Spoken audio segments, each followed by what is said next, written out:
Good afternoon, everybody. We begin with the pledge of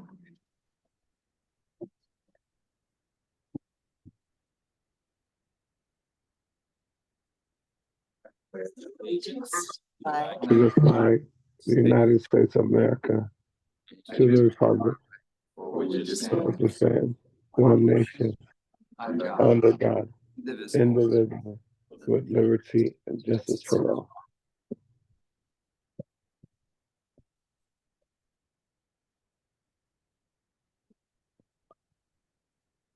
Roll call.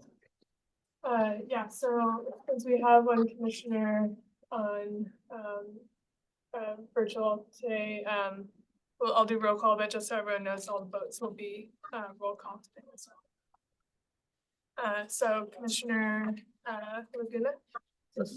Commissioner Black. Here. Commissioner Rodriguez-Mitten. Present. Commissioner Mena. Present. And Commissioner Gallo. Here. All present. If you read the public comment requirements and then open it up for public comments. Hannah, I apologize for interrupting, but before we begin, since Commissioner Manna is appearing virtually pursuant to AB 2449, I believe he's availing himself of the just cause requirement, but the law does obligate him to provide a general description of the circumstances, to publicly disclose whether any individual 18 years age or older is present with him in the room in his remote location. And then he is supposed to participate in the meeting through both audio and visual technology.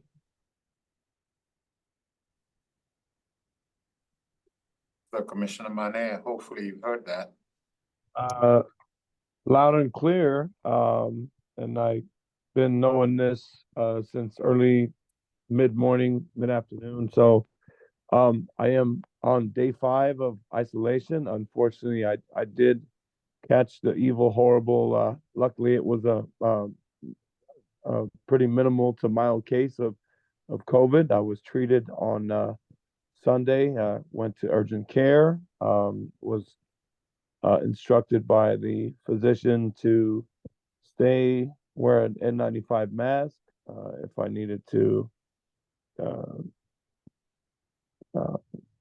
get in contact with anyone. But day 5 of isolation is here. I was treated, so reasons for missing the meeting today was for the safety and health and welfare of myself and the well-being of the members of this board, of this commission, and its leadership. So I am currently the only person in the room. There's no one in my surroundings that can hear this meeting, that can see this meeting within the AB guidelines, bylaws of the rules that county council has explained. So I've met those prerequisites. But thank you for that. Hopefully that is satisfactory. So we public comment. So for public comment, spoken public comment will be accepted during the meeting in person or remotely through Zoom. Public comments in person will be taken first, followed by speakers on Zoom. You'll be called on by name to speak when it's your turn. If you wish to speak to the commission, please fill out a speaker slip located near the conference room door. If you have anything that you wish distributed to the commission and included in the official record, please hand it to myself for the Parks Department, and I will distribute it to the commission members and staff. For speakers on Zoom, please use the raise hand function to indicate you would like to speak for an item. When the chair calls on public comment, click raise hand. Speakers will be notified shortly before they are called on to speak. You'll be provided the ability to unmute your microphone and begin speaking, and customarily public comment is limited to 2 minutes. Currently, we are opening public comment for item 3, which is for comment for items that are not on the agenda. And I have one speaker slip. with Steve Kennedy. Thank you, Hannah. Nick, come over here. I support your efforts to hold the values, principles, and of the Parks Department and any projects you may fund. I have a proposal on your desk currently asking for $5,000.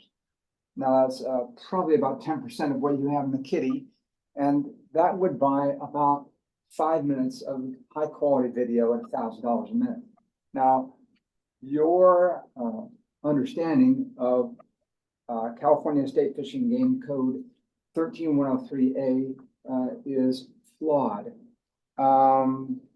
in that you want me to complete the video, in which case you'll view it and consider funding it. Well, all right, you win. I have a movie trailer that's 3 minutes long that I'd like to show you. It has narration that is directed at you. So we have child actors. We're working on 2 or 3 lines of dialogue where the volume is low. So I would like to play that for you now, set it up right there. Sorry, based on you're gonna miss this, you'll catch it on the internet in a couple of days when we get it up on the web. So I'd like to play for you this 3-minute movie trailer containing scene 1 of the Cannonball Express. Would you like to watch it? Grunt yes, or grunt once for yes and 2 for no. Great. Actually, that's not my decision. That's up to the chair of the commission. Oh, Mr. Chair, Commissioner Okela, would you like to watch this So this 3-minute video as a you know, supplement to my proposal?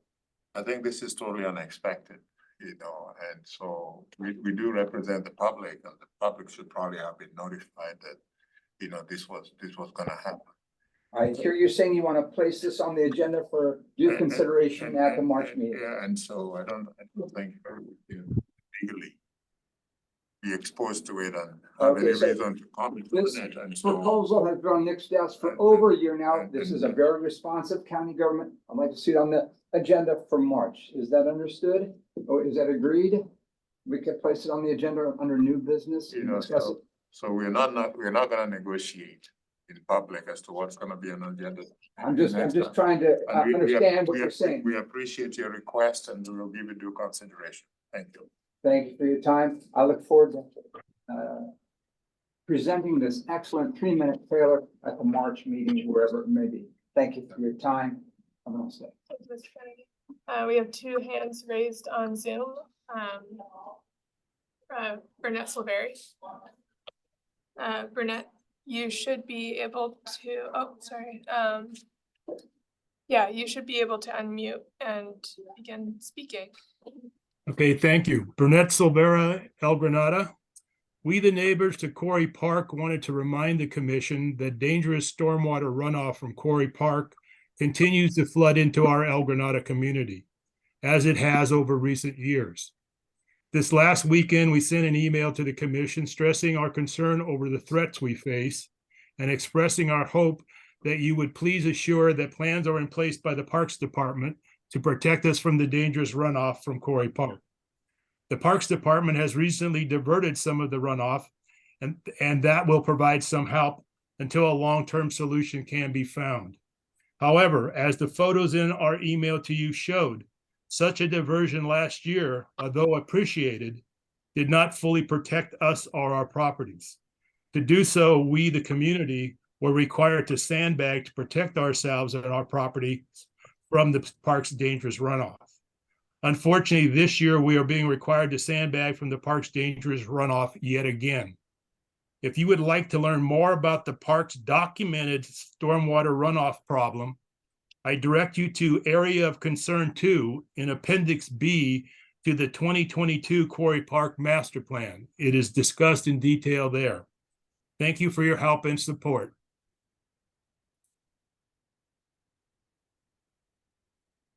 Thank you, Burnett.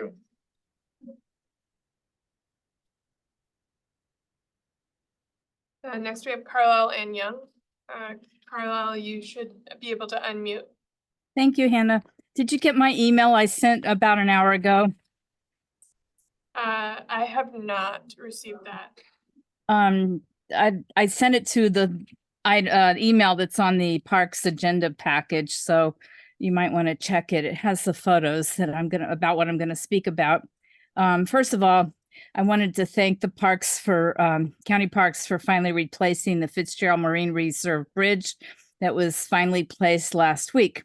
And the neighbors are rejoicing.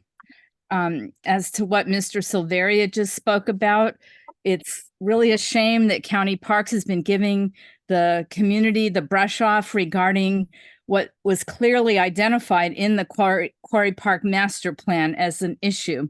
So I've also been attending the CCAG meetings for stormwater runoff, and it's my understanding that there are some grants available, and the county is, of course, able to apply for them. So that would be a great thing for you guys to do. But the thing I sent the email about was the public safety about the eroding Marata Surf pathway. I guess you would call it the coastal trail, but I know it was paid for by Coastside Parks mitigation funds. And a lot has fallen off the edge of the cliff, so the pavement is broken off, and some of it's down on the beach, so that causes a possible safety thing for beachgoers if more chunks should erode. And also, there's no flags, there's no cones, there's no tape. I live near Seal Cove, and whenever the cliffs erode there, the county has in the past put up caution tape, and they put some A-frame signs, DPW signs, to keep them from keep the pedestrians off that portion. So I'm kind of surprised that this hasn't been done. And I just want to bring it to your attention. There was an email, so maybe you could pass it out to the other commissioners and pass it on to your crews so they can put in some cones for public safety. Thank you. Thank you, Carlisle. And that is all for raised hands for public comment. Commissioner Okello, we also have, and Julie Mishra, the youth commissioner. Would you like to address that as an agenda, setting the agenda, or have her speak during comments? So could we have that under action to set the agenda, and so we can determine how to slot it in there? Okay. Yeah, I think that would be the most appropriate way to slot him in, her in. And then, so then that will include public comment for item number 3. Okay, so item number 4, action to set the agenda. I'd like to propose that we allow for the introduction of the youth commissioner liaison to our commission.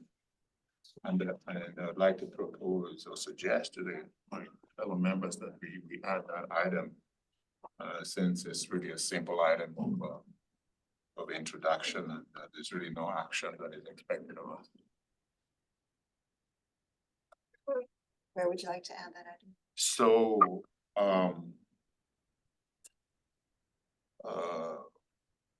staff, where do you think it could appropriately add it? I through the chair, I think I would defer to council on this and ask council what the protocol is for adding an item to the agenda, even if it is non-action at this point. I'm not familiar enough with the protocol to advise. Thanks, Nicholas. It doesn't sound to me like we're really adding an item to the agenda here. We're just allowing the youth commissioner the opportunity to be introduced. So I think if the chair is so inclined, you could take that as part of public comment without adding it to the agenda. So why don't we do that? Going back to the original suggestion. Okay, sounds good. Okay. Julie, are you prepared to introduce yourself? You should have the opportunity to unmute your microphone and speak to the commission. Hi, everyone. My name's Anjali. I'm a high school student in San Mateo and a part of the Youth Commission. I was just joining the meeting today just to learn a bit more about the commission and what you guys are doing. But John introduced me to Hannah over email, and yeah, I'm really interested in just learning more about what the commission is working on resources and land management, and hope that I can be a liaison between the Youth Commission and the Parks Commission. Is there anything else that would be helpful for me to say? So a quick question, are you still deciding as to whether you wanna be the liaison to this commission, and the information that you may garner from looking at participating in this meeting is gonna help you make that decision? Or has the decision been made that you are gonna be the youth commission liaison to this commission? Yes, I would like to be the liaison, if you guys would have me. I was just wanted to come to this meeting just to, I guess, get more prepared for any future, yeah, interactions with the commission.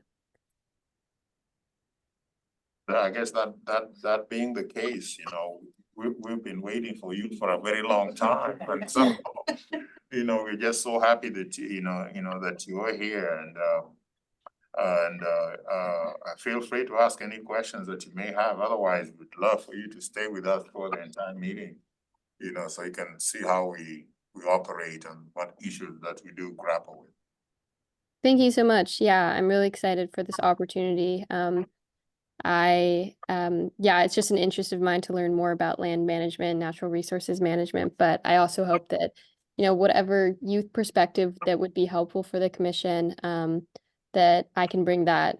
Just, I guess, for some context, within the Youth Commission, I'm a part of the Environmental Justice Subcommittee as well. And so my fellow subcommittee members also kind of obviously have interests in resource management as well. So any questions or perspective from the youth that would be like important, I'm just glad that I'm here to provide that, I guess. So yeah, but thank you. I'm really excited to work with you guys. So on behalf of the commission, welcome. Thank you. Thank you very much. Thank you, Anjali.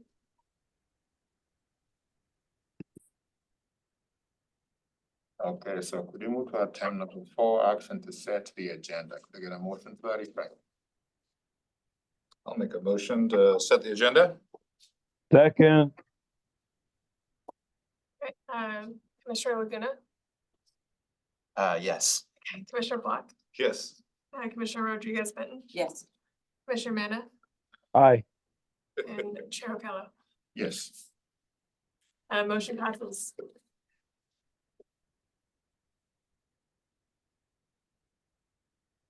Departmental update, written reports, I know, earlier you asked whether we do have any questions or any points that you may want to highlight.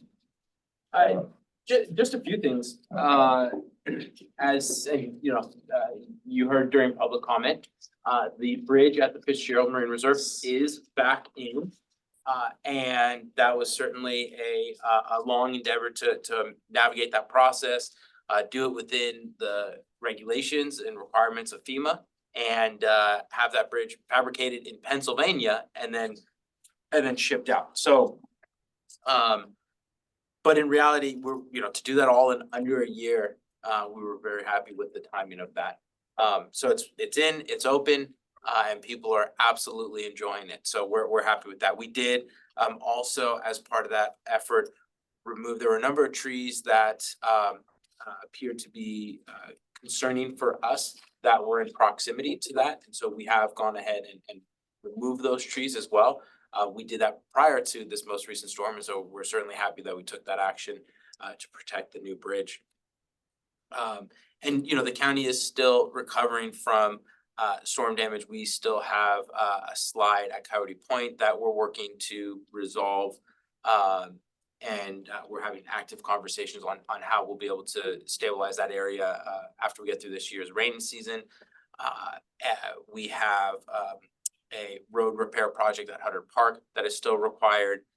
You did hear about some erosion on the coast side during public comment.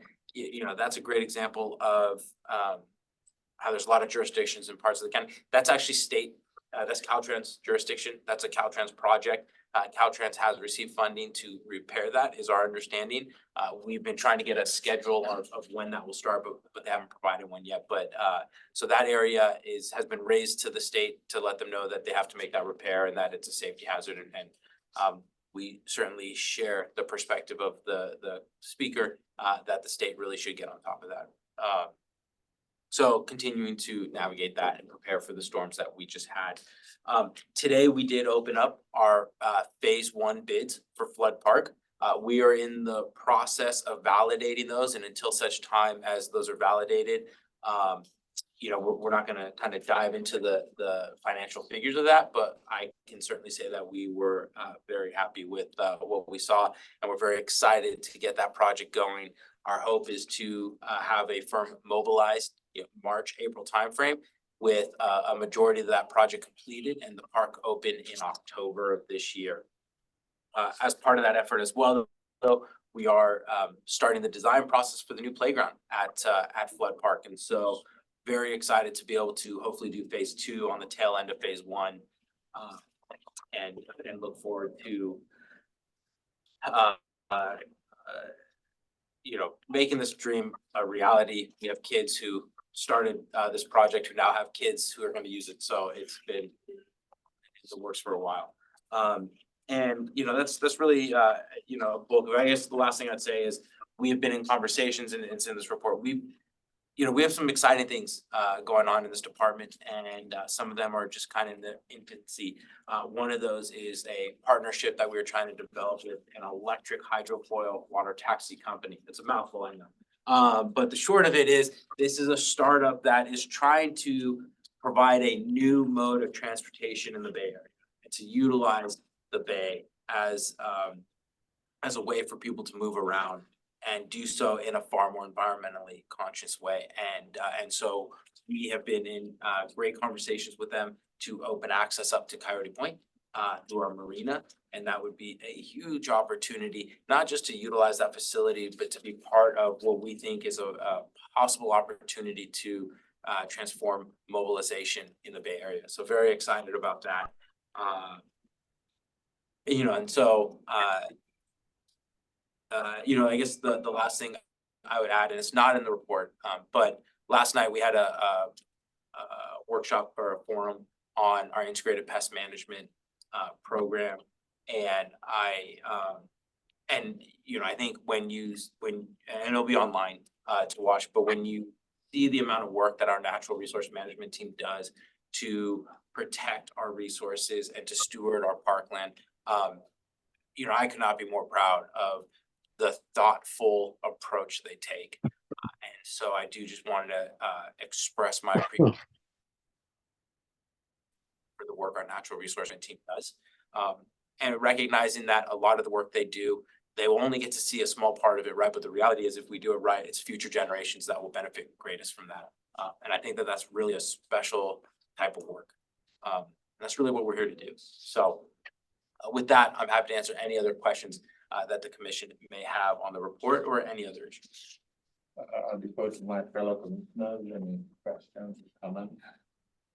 I got a couple things. So one on the whole hydrofoil company. Yeah. Are there any changes that need to actually happen to the marina, or is the marina as is set for? Because I don't know, like, what numbers of people is it going to be, like a 10-person hydrofoil, 1,000, right? Great question. Being able to kind of understand like what assuming, because it's like a 1 year, maybe it's just like a test kind of pilot, whatever, but just like to hear if there's any additional upgrades we need to do in order to make it ready for that particular form of transportation. Yeah, great question. So through the chair, Commissioner Laguna, so we will not need to make any changes at this point. So we're going to be able to utilize our existing facilities. The depths of our marina are adequate for their vessel. It is a 6-person vessel right now. I do believe there's hope to put larger vessels out on the water eventually. But right now we're just at the beginning phase of that. And they had a great segment actually in Bloomberg as well as the Wall Street Journal on this company. And so no changes at this point. if it seems like this is the long-term strategy and direction that we're gonna be going and using our marina for purposes like that, then there are opportunities we can pursue, including increasing parking supply there, including what they call a fast charger. So essentially, you know, the equivalent of what would be a Tesla charger, but for a boat. But those are significant capital infrastructure upgrades that would need to be made that have pretty large price tags associated with them. So, you know, we wanted to check this out, see what this is about and how it can benefit not just the region, but really allow people to better access Coyote Point, and make an experience out of it. The other thing, and actually I wasn't sure whether we were gonna dedicate a section to it. I remember last time you had talked a little bit about the homework assignment of kind of getting people out into the parks. Actually, thank you for that, because it gave me an excuse to go out to Hunibro Park. I hadn't been there for like a couple months. So my initial thoughts, and I'll try to be brief. I know we got a bunch of stuff to kind of get to, right? But I would say with Hunibro Park, equal parts really good and actually some bad, right? So, and that's kind of the way it always goes. The good, I went there like midweek. I think it was after the first rain, right? Okay. So there was already like a couple of like issues with like the trail eroding, like a couple trees went down, whatever. It was interesting because all the people that I saw, and it was midweek during the day, but it was like late afternoon, all dog walkers, right? Like individual dog walkers, people walking hundreds of dogs. It felt like hundreds of dogs, but it was literally like a huge, super huge dog park, which I thought was kind of funny because I'd always equated Junipero with like the kids' playground up top, and that kind of stuff. And that's where I like had my kids go when they were a little bit younger. So that was good to see, like slightly different uses, right? And of course, Junipero being what leash okay, right? Only, Yeah. on leash only. Yeah. That was awesome. That was great to see. What was not as great was, well, one, there was a lot of, and I know it's a lot of it has to do with the storm damage and whatnot. There were a lot of or a couple of the trails that were out, a lot of like vehicles and other stuff. And I know that it's a place where you can actually park a lot of those vehicles, but they were like all over all the parking lots, right? Like the wood chippers and the what is it, all the different vehicles to kind of get stuff going, and then like piles of dirt and all that other stuff, which was kind of interesting. The one that bummed me out the most, and maybe you can give an update, is the big slide. That was I had no idea it was out. I don't know if it had to do with the rains or whatever, but it would just be great to kind of get an understanding as to where we are and what's going on with the big slide. Yeah, Commissioner Luna, great question. Of course, as a disclaimer, which is present on the slide, I believe the slide is for 5 to 12-year-olds. So I know. I would certainly encourage everyone to follow the rules on the sign. Adults tend to go far too fast on it. So yeah, full disclaimer on that. So the slide's been out because it was no longer meeting safety standards. We have been working with our procurement team to purchase the replacement slides. And one of the things I will say is those slides are probably among the most popular built features in our system. I mean, people will travel to use those slides. People of all ages, as we've learned. And so it was important to us that we replace those slides with the exact same slides. And that has somehow actually caused this process to take a little bit longer, because the government procurement process is established to allow different firms with different products to try and kind of mold into your needs. And because we're having to have a very specific specifications, that means a product has to meet that in order to be eligible for this purchase. So it actually makes it a little bit harder, but we are in the middle of that process, and we're trying to replace those as soon as possible, recognizing that they're hugely popular. Cool. Any other And we're also going to be replacing the surfacing. Oh, yeah. Any comment from other commissioners? Questions? Reactions? I have a request for my community, Okay. as I've been talking up the Memorial Park 100-year celebration. Yes. A request to make sure that we give advance notice to the communities in both English and Spanish so that everybody feels welcome to attend that celebration and has enough time to plan for it. Commissioner Monet? So I would like to commend the parks that are closer to me. In San Bruno would be Juniper Serra Park, near San Bruno Park, and then also San Andreas Trail. It's very well kept. The restrooms are clean. There's a lot of people that go walking and bike cycling and all ages. It's a great place to go to, not to hold a meeting, but just because there's really no meeting setting, but it connects all the way to. I wish I was in person there to speak on that, but Coyote Point would have been my next one. I was actually gonna hit Coyote Point before I got hit with the COVID, but the parks in District 5 are probably very well upkept, and I really pitch to all of you that one day, if you got all the time in the world on a weekend, or it's a weekday, or it's a nice day out, go up to San Bruno next to Lenardi's and park out there. There's parking, and you're gonna enjoy a nice day, and you'll see Crystal Springs all the way, to Millbrae and Burlingame. So you get that chance. And I know we got great parks throughout our county, but San Andreas is very near and dear, not just for the exercise, but just going out and get some fresh air. Great. Any additional comments?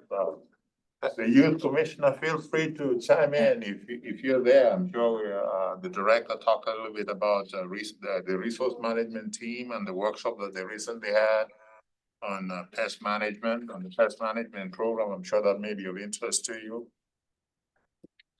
Yeah, Sure. I'll say a couple comments. One, I really want to welcome the youth commissioner. Anjali, thank you for joining. I think the youth voice is what we need more of. And so really encourage you to feel welcome to speak up and really participate as much as you can in these meetings. And as I guess serving as a liaison, at some point would be great to hear about your role with other youth commissioners and how we can communicate and basically gather more information from the youth perspective, because that'll be hugely helpful in informing, future policies. So I think that's point number one for me. Point number two, I appreciate the update. Departmental update sounds great. I had a question about Flood Park. Still being relatively new to the commission. Are designs like playground designs, do they ever get circulated to us for comment or review, or is that something that's kind of out of our purview?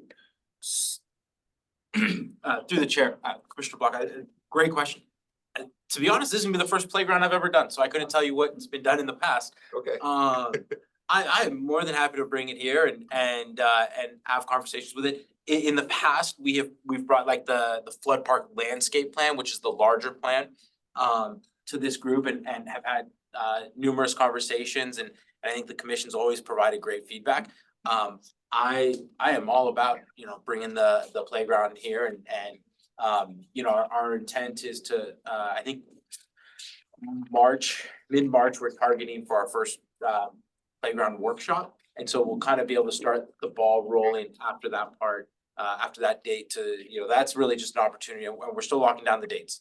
But that's our first chance to really talk with the community about themes, about experiences.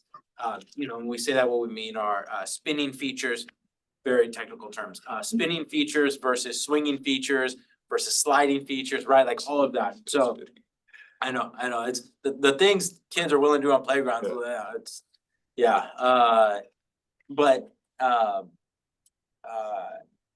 So after that date, we'll be able to have some type of information to start talking about But, you know, up to that point, we're just trying to kind of prepare for that initial, contact. So I would love to be back here and have that conversation. Yeah, I think it'd be fun. I mean, you know, on the City of Belmont Commission, you know, we did a lot of playgrounds, and so Yeah. I'm used to commission work is involving with playgrounds, so happy to take a look, but it's not necessary in my view. But if it's helpful, you know, to get a perspective, you know, just as we represent different areas of the county, it might be helpful to get our feedback. Yeah, I love it. Yeah, and I think the more we can get the commission engaged in some of those types of projects, I mean, this is, yeah, I will tell you, flood is a transformative project, this is a transformative project, not just for the park, but for our system as a whole. So, yeah, I'd love to. Cool. Okay, I would like to devote as much time to our action items, so I'm gonna make very brief comments. Thank you so much for the report. I had some questions additional questions about these electric, hydro, water taxes, but I'm not gonna ask them. I'm gonna ask them of you privately. But there's a statement you made about possibly flood fact, something happening in October. The park being open in October 2024 with phase 1, some of the work already done. And is there any plan to do any kind of celebration, given that, you know, we have all these centennial events that are happening, and Wonder Lake is 50 years old. I don't know how old, I forget how old Flood Park is. And 86. you know, so it's even older than Wonder Lake. It is. Yeah, much older. And so is it too late to contemplate, you know, making significant event out of completing phase 1? You've only to acknowledge that this park got acquired in 1886. Chair, Ocala. So, we intend on doing a ribbon cutting event, so that'd be October. So it wouldn't be I don't think we intend on doing a groundbreaking, Right. but we do intend on doing a ribbon cutting in October. Okay. And you know, how we incorporate the 100-year anniversary of the system and the age of the park, you know, I think that's really a TBD. That is so you know, with everything we have going on, October is like, I can't even comprehend October at this point. Okay. But we will be doing a celebratory event. And I think it's a project that a lot of people have reason to celebrate this commission being included. Right. Since I'm the liaison for the North Fair Oaks Community Council, I'm sure they'll have a great deal of interest on what's happening at Flood Park, since a lot of participants from North Fair Oaks, you know, participated in a lot of those workshops. Yeah. And in fact, some of the facilities that are being created, you know, to really satisfy the needs of that population. Yeah. Wonderful report, thank you. Thank you. Could we then move on to my agenda? Yes, here we go. Public comment. Could you open it up for public comment? Thank you for that. Yeah. So I have no speaker slips for item 5. I have 2 raised hands on Zoom. First is Carlisle and Young. Carlisle, you should be able to unmute.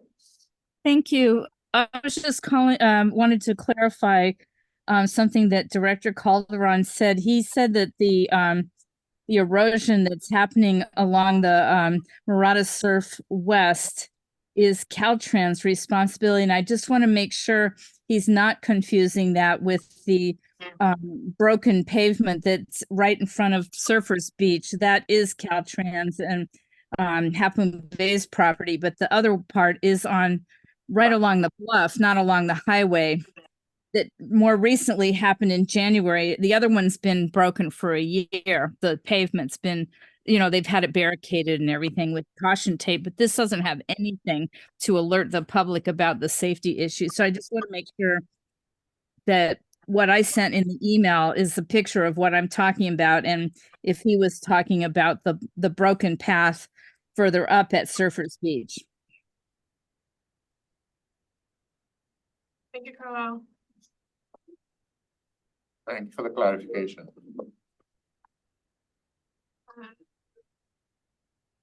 Next, we have Lynn Esselstein. Lynn, you should be able to unmute. Thank you, Hannah. Hi, Lynn Esselstein from Curiosity. just wanted to make a quick comment about the hydrofoil. That is very intriguing to us. Is there a timeline for when the service might come online that you're able to share at this time?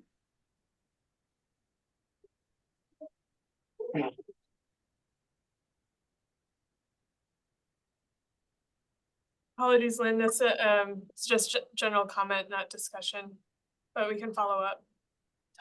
Great, thank you. Lynn, I can call you tomorrow. Great, thanks so much.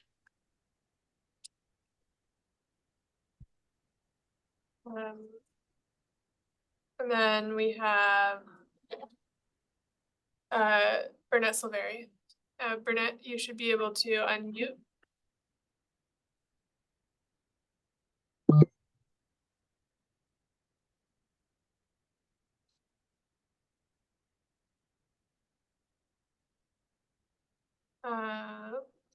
Sorry, one second.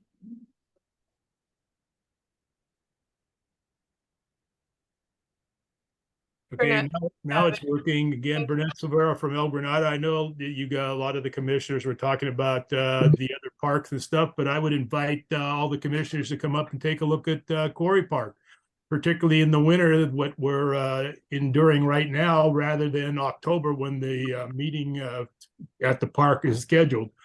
So if you do get a chance to come up here, come up and take a look, and you can see what we're talking about. Thank you. Burnett. And that's all for public comment for item 5. Okay, thank you, everybody. Are we ready to get on to the regular agenda items? Commission subcommittees, we had some brief discussion as to what we wanted to do with the multitude of subcommittees that we have, and we contemplated the possibility of, eliminating some or converting some into periodic reports from staff and so forth. So I'd like to again open it up for discussion. Currently, we have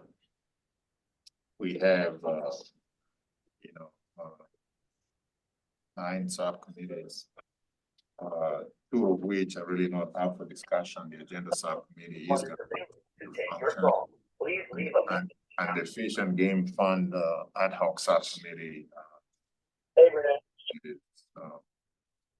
really not up for discussion. And so the other 7 committees, it's an opportunity for us to say, hey, let's get rid of all of them, retain some of them. So what's the pleasure of my colleagues?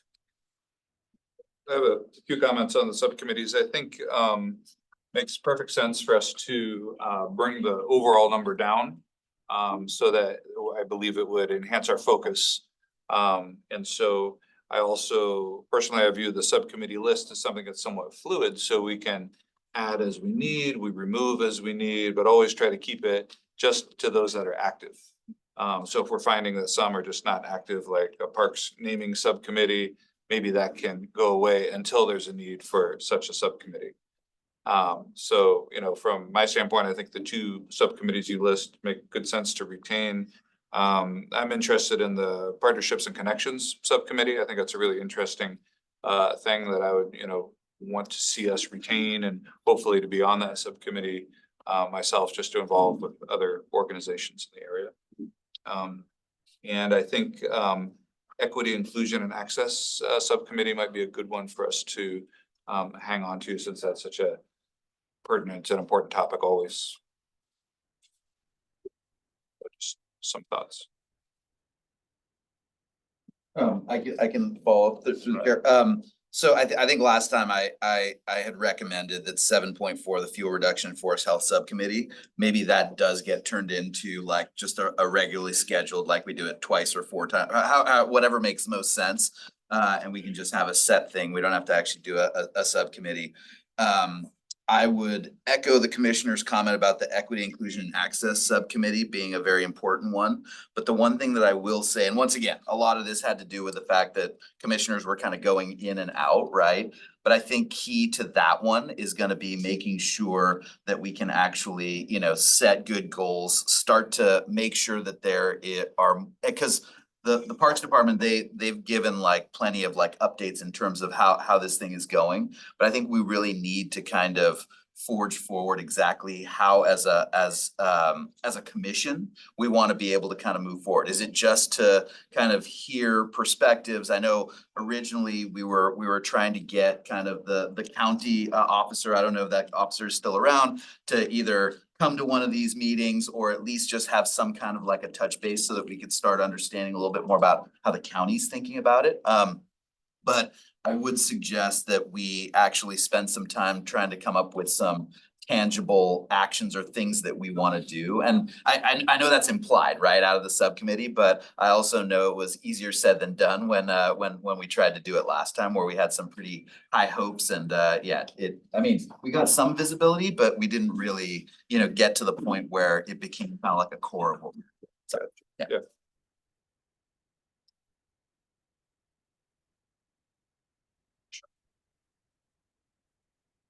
Thank you. I support what Commissioner Block was saying. I think the two that are unique to the strategy that the overall goal work plan are the Equity, Inclusion and Access Subcommittee and the Partnership and Connection Subcommittees, and that retaining those two, again, with some more specific defined outcomes for the work of the subcommittee would be helpful. And that the others are more operational, I would say. My question then would be, or to propose that we retain the two existing committees plus the two newest ones, and that would give us 4. I think we had talked last time about making sure we were somewhere within the 5-ish committee range, so that still gives us some leeway to add a subcommittee if something comes up later, maybe an ad hoc committee for, advocacy or promoting or helping promote the activities of the year. Whatever comes up, we can still address it. So 4 sounds right for me. Question for you, if it's okay, Chair Kalo. I know sustainability is a top interest of yours. And were you having thoughts of there also being some point of sustainability subcommittee, or would that kind of process just kind of infiltrate all of our thought processes? Thank you. That's a good question. And I think it would bear talking about in a future meeting. After we've gotten the latest sustainability report, we understand where the department is now and how it's tying in with the rest of the county. And if there is work that we can do as commissioners to help clarify the department's actions under sustainability, or help in communicating those to the public, which I think is our other role, then that might warrant a subcommittee. Yeah, as well. Commissioner Mane, do you have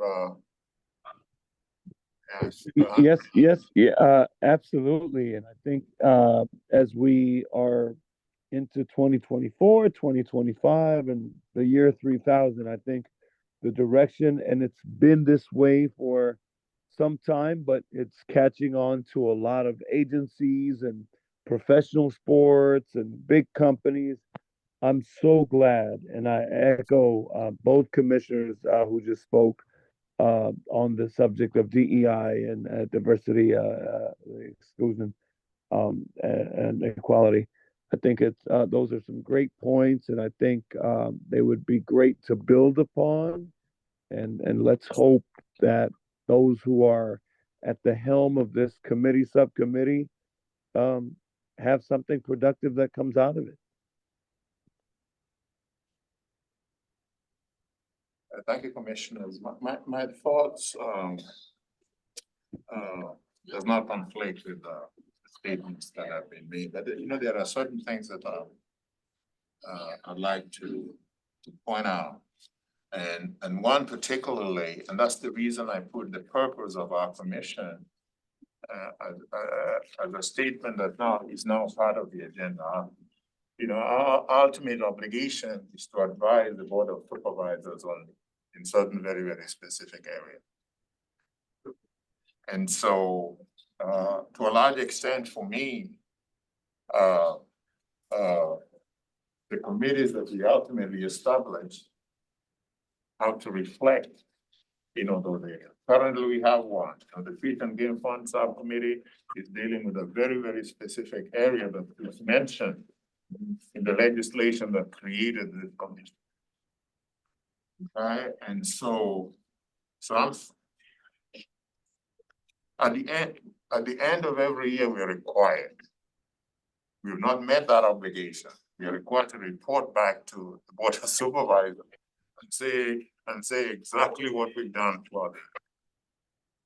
And the presumption as well was at the beginning of the year, we'd go to them and present them with some sort of action plan so that they are expecting, recommendations from us in certain very key policy areas as listed on our purpose here. And so I'd love to ask ourselves the question of the committees that we've mentioned.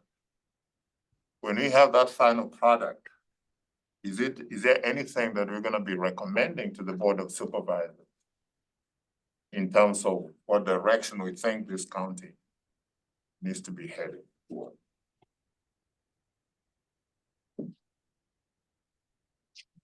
And so, for instance, if we talk about partnerships and connection subcommittee, I think that's pretty internal. I don't think the Board of Supervisors will be interested in finding what we think about, okay, what are the agencies that we need to be collaborating? They may be. If they are, then perhaps we should do that. We should have it. Or are we having it only as a vehicle? Because I think I was there when this committee got suggested.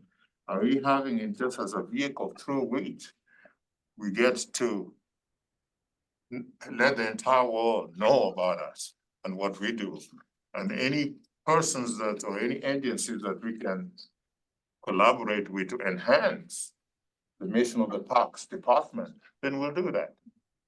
And when we initially created it, the department provided us the list of actually agencies that they already partnered with, agencies that they were already working with. And a lot of those agencies that the commission had come up with were agencies that the department was already working, but we did not know that. And so we felt that perhaps what we could do is have this subcommittee work on sort of inviting them so they can come to this body and they tell us what they do, and the public gets to know that they exist and what they do, and how what they do feeds into what our department's purpose is. So that was really the genesis of that partnership and connection subcommittee. So it may not have to be a full subcommittee. It could be just an ad hoc committee that works over a period of time and gets certain work done, and then we move on to something else.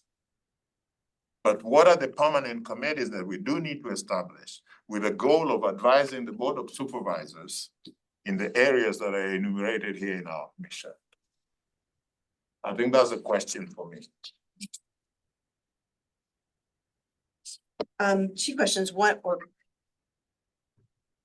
are the action that we're discussing is, are we going to dissolve the current subcommittees? So that's one thing we're discussing. And then the second thing is guidelines for forming new subcommittees. So perhaps we should take action on the first one and then discuss the second one. But I wanted to also say, point out that if our mission, our purpose of the commission to advise the Board of Supervisors, I think then that requires us to be really informed and aware of what are the Board of Supervisors' priorities and how does the Parks Department play into that. And so when we think about standing committees, I'm thinking then we need a standing committee that does look at the county strategic plan and the progress report and then figure out where are, which parts of those can Parks Department impact or is responsible for. So that I know there's a huge equity goal at the county level. There's a huge sustainability goal at the county level.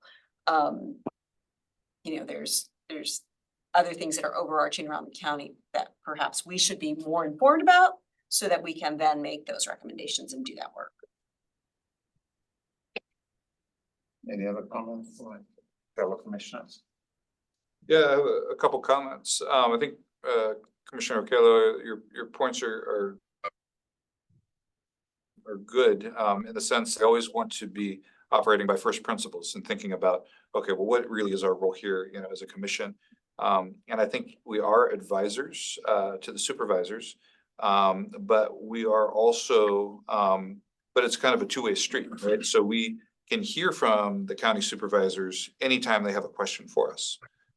So anytime they want to reach out to the commission and have us discuss a topic or chew on something, we can do that.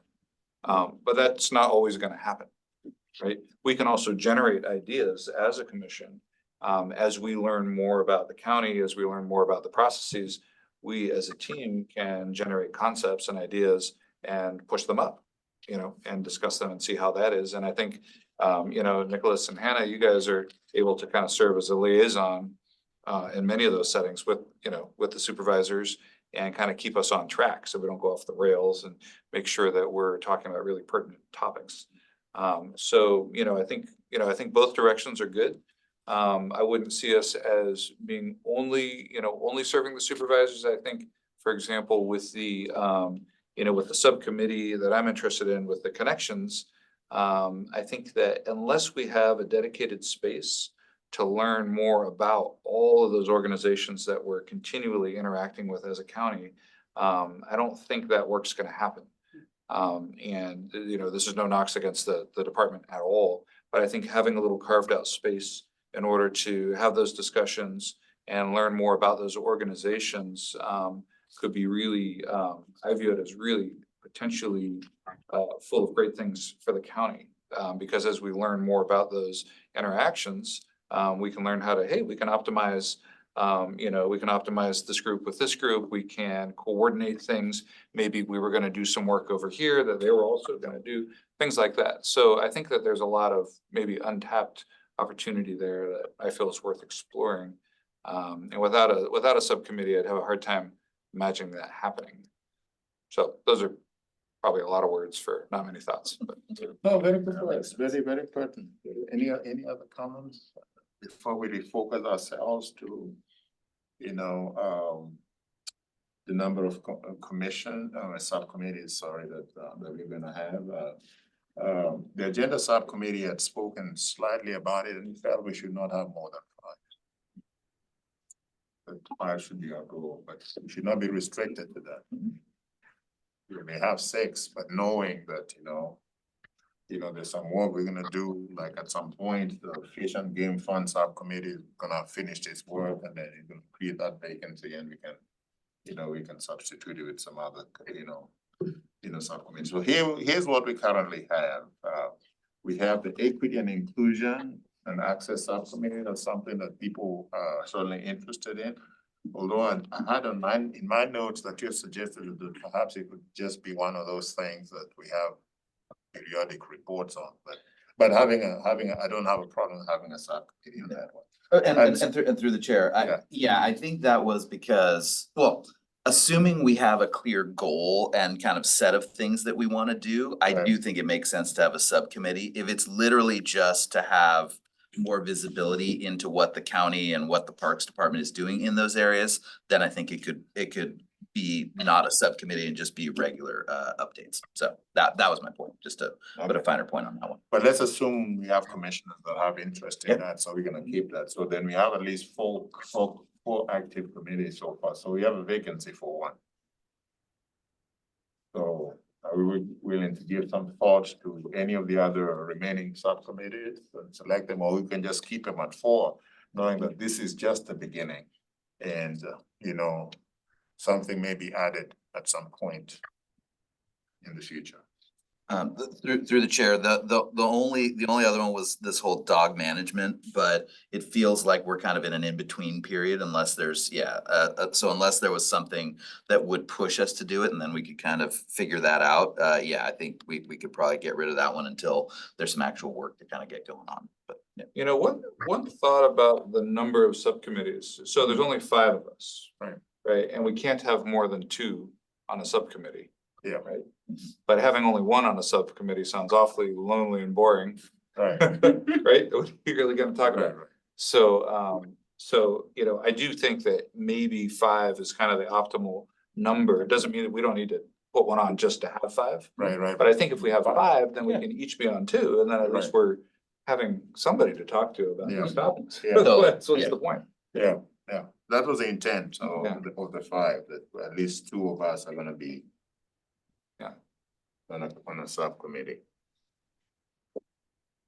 So, that being the case, so we have 4, I'm still waiting for. A 5th one, now, if there's none, then we can end it at 4 and then, Well, maybe it's a good question for Nicholas and Hannah, in terms of, I mean, we can be a useful instrument for you guys. So if there's something that you guys need us to do, or that you're aware that the supervisors need us to be thinking about, feel free to propose also. I also feel that perhaps the Budget and Performance Subcommittee should remain a standing committee, in that when there is a budget to review, it will be a substantial amount of work, and perhaps we want to have a couple commissioners who kind of understand the process as we go along and have some continuity, so it doesn't, surprise us. And in the interim of actually reviewing a new budget, we are perhaps generating those ideas and looking at priorities based on what we hear from the public, based on what the other committees are doing, so that we can inform that review process when it comes around. So that, to me, seems like if we're going to have a standing committee, there should always be some kind of oversight, or financial and operational oversight committee. that was wonderful. I think that's a wonderful idea, Miles. I think the only cautionary statement I'd make about that is, the staff prepares the budget and it reflects the board's priorities. And staff also has, I think, the obligation to be able to advise the board of supervisors that, you know what, given whatever circumstances exist, we may reprioritize certain kind of way. And they can convince the board of supervisors it happens. For us, in terms of the budget process, we have to support. Or whether if you disagree with the budget, we resolve the matter here. We don't go independently to the board of supervisors and say, you know what, the department's done this, but we really do want this. That's really not, I think, how we want to operate. But I think I do like the idea, let's have a budget and performance subcommittee. That essentially is gonna be reviewing the budget 2 years, once every 2 years, because you're gonna be in a sort of in a 2-year circle. And they'll be informed enough on it to be able to advise the rest of us who are not on it as to, how things are sort of playing out. So I'd be supportive to having the budget and performance subcommittee retained. So that would make a total of 5. I see the value to it. I do. Right. So it seems as if we have some consensus here, so since this is an action item, so can I get a motion that essentially dissolves everything that is left and retains the 5 that I think we are all agreed on? It may make sense to list them explicitly during the motion. Yes. So, Question on procedure, is it cleaner just to dissolve everything? I think like you were mentioning, Commissioner, and then have a second motion to start those 5 specific items? I don't know if it matters, but might be cleaner. well, I think just listing the ones that, because we have the 9, and out of the 9, we're gonna select 5. And that same motion is gonna eliminate the 4 and retain the 5, and do it all in one motion.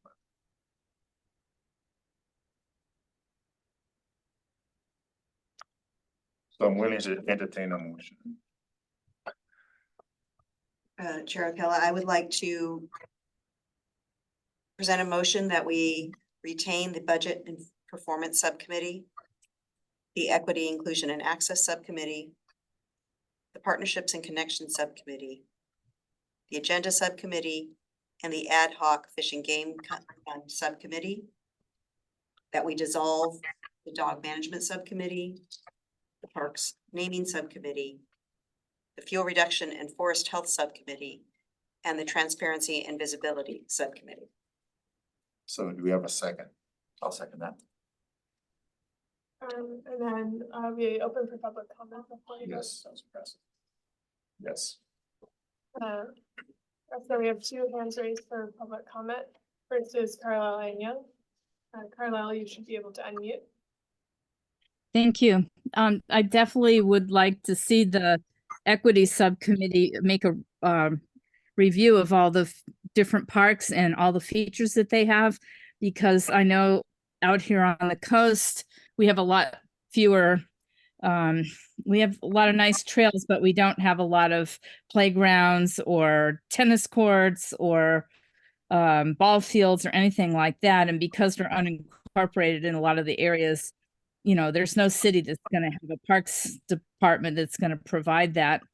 And for instance, Pescadero, I think the county acquired some vacant land for them to build a community center, but of course, the Mid-Coast doesn't have a community center either. So it'd be so nice to find out if you guys could do a report on the equity of the various parks in the county park system, and you know, report that out to everybody so we can see when next time funding comes around, why is Flood Park getting so much money whereas the rest of us aren't getting hardly anything.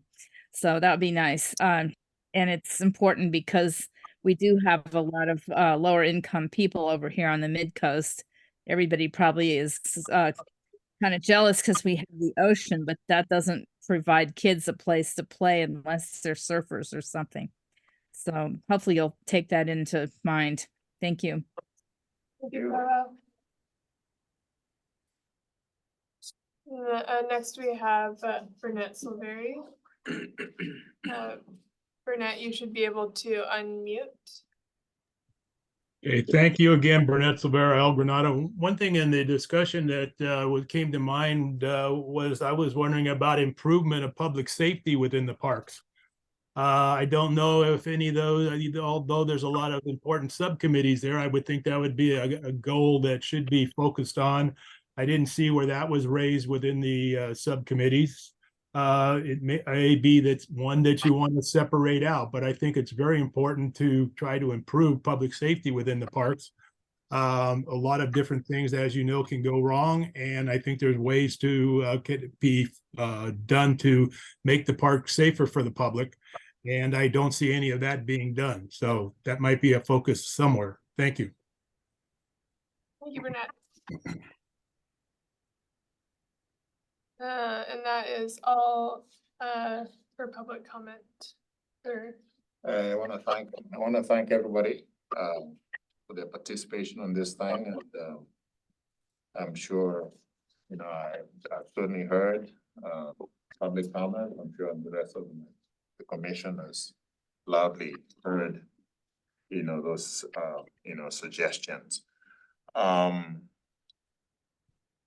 I would love to propose to the commission that we discuss the sub-item on this one at a future meeting.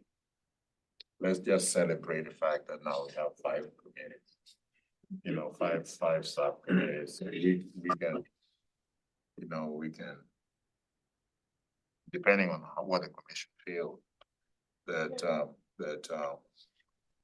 we can discuss this in the future without necessarily impacting anything. And we still have a vote on the table. Yeah, so that's what I'm suggesting. So there would be a motion to remove it, and then we'll still take a vote on it. Okay, so do we have to redo the motion? Yeah. Chair O'Connell, I apologize. I'm trying to track. I think what you're trying to say, and I apologize for my words about this.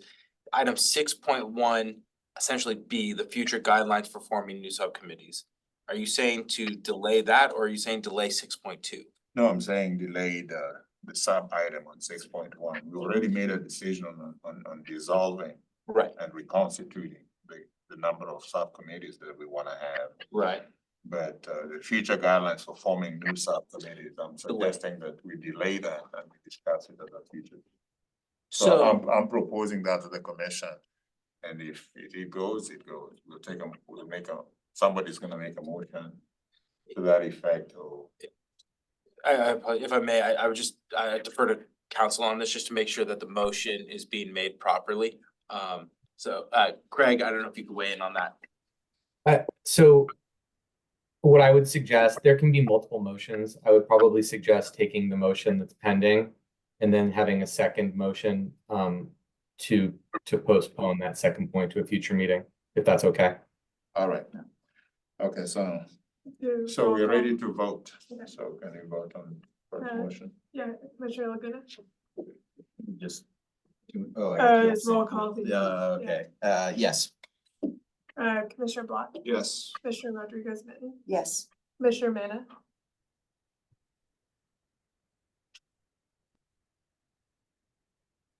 Commissioner Manay,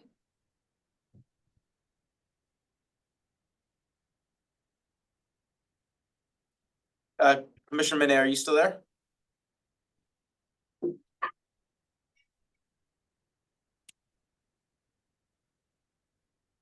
I'm just counting this. No vote.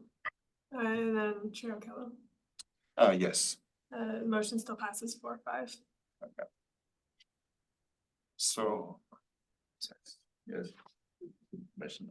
Through the chair, I would like to make a motion that we postpone discussion of the future guidelines for forming new subcommittees into a future meeting. I got a I'll second. Public comment? Any public comment on that item? I think you've already taken public comment on item 6.1, so you're fine to Okay. proceed. Thank you, okay. All right, no hands raised, so, all right, Commissioner Laguna, Yes. Commissioner Block, Yes. Commissioner Manna. Commissioner Rodriguez Mitten, Yes. and Chair O'Kello. Yes. Right, motion passes 4-5. So we can move to item number 6.2. And this is an item that we've had on our list for a while, and I'm very happy that we're finally getting to it. The public at every meeting come to us with items that they think that the commission needs to be deliberating upon. And with the expectation that at some point there's gonna be some formal response to what their concerns are. And I know staff has made every single effort to to respond to some of those concerns and some of those issues, but it always happens that, the issue just keeps on coming back, to the commission. So I felt we could probably think about coming up with a way that the public understands that if an issue is brought, then we're gonna give them a formal response after a certain period of time. And so everybody is in the know, and they may not agree with whatever the outcome is, but at least they're gonna know that there's gonna be a time frame that if the issue is brought up, that is, since we cannot discuss it at the time that is being brought up, then we can at least give them some indication that, at some point, either we're gonna put it on the agenda, or this is something that staff is gonna deal with independently and sort of get it resolved. So that's really the genesis of this item. I'll open it up.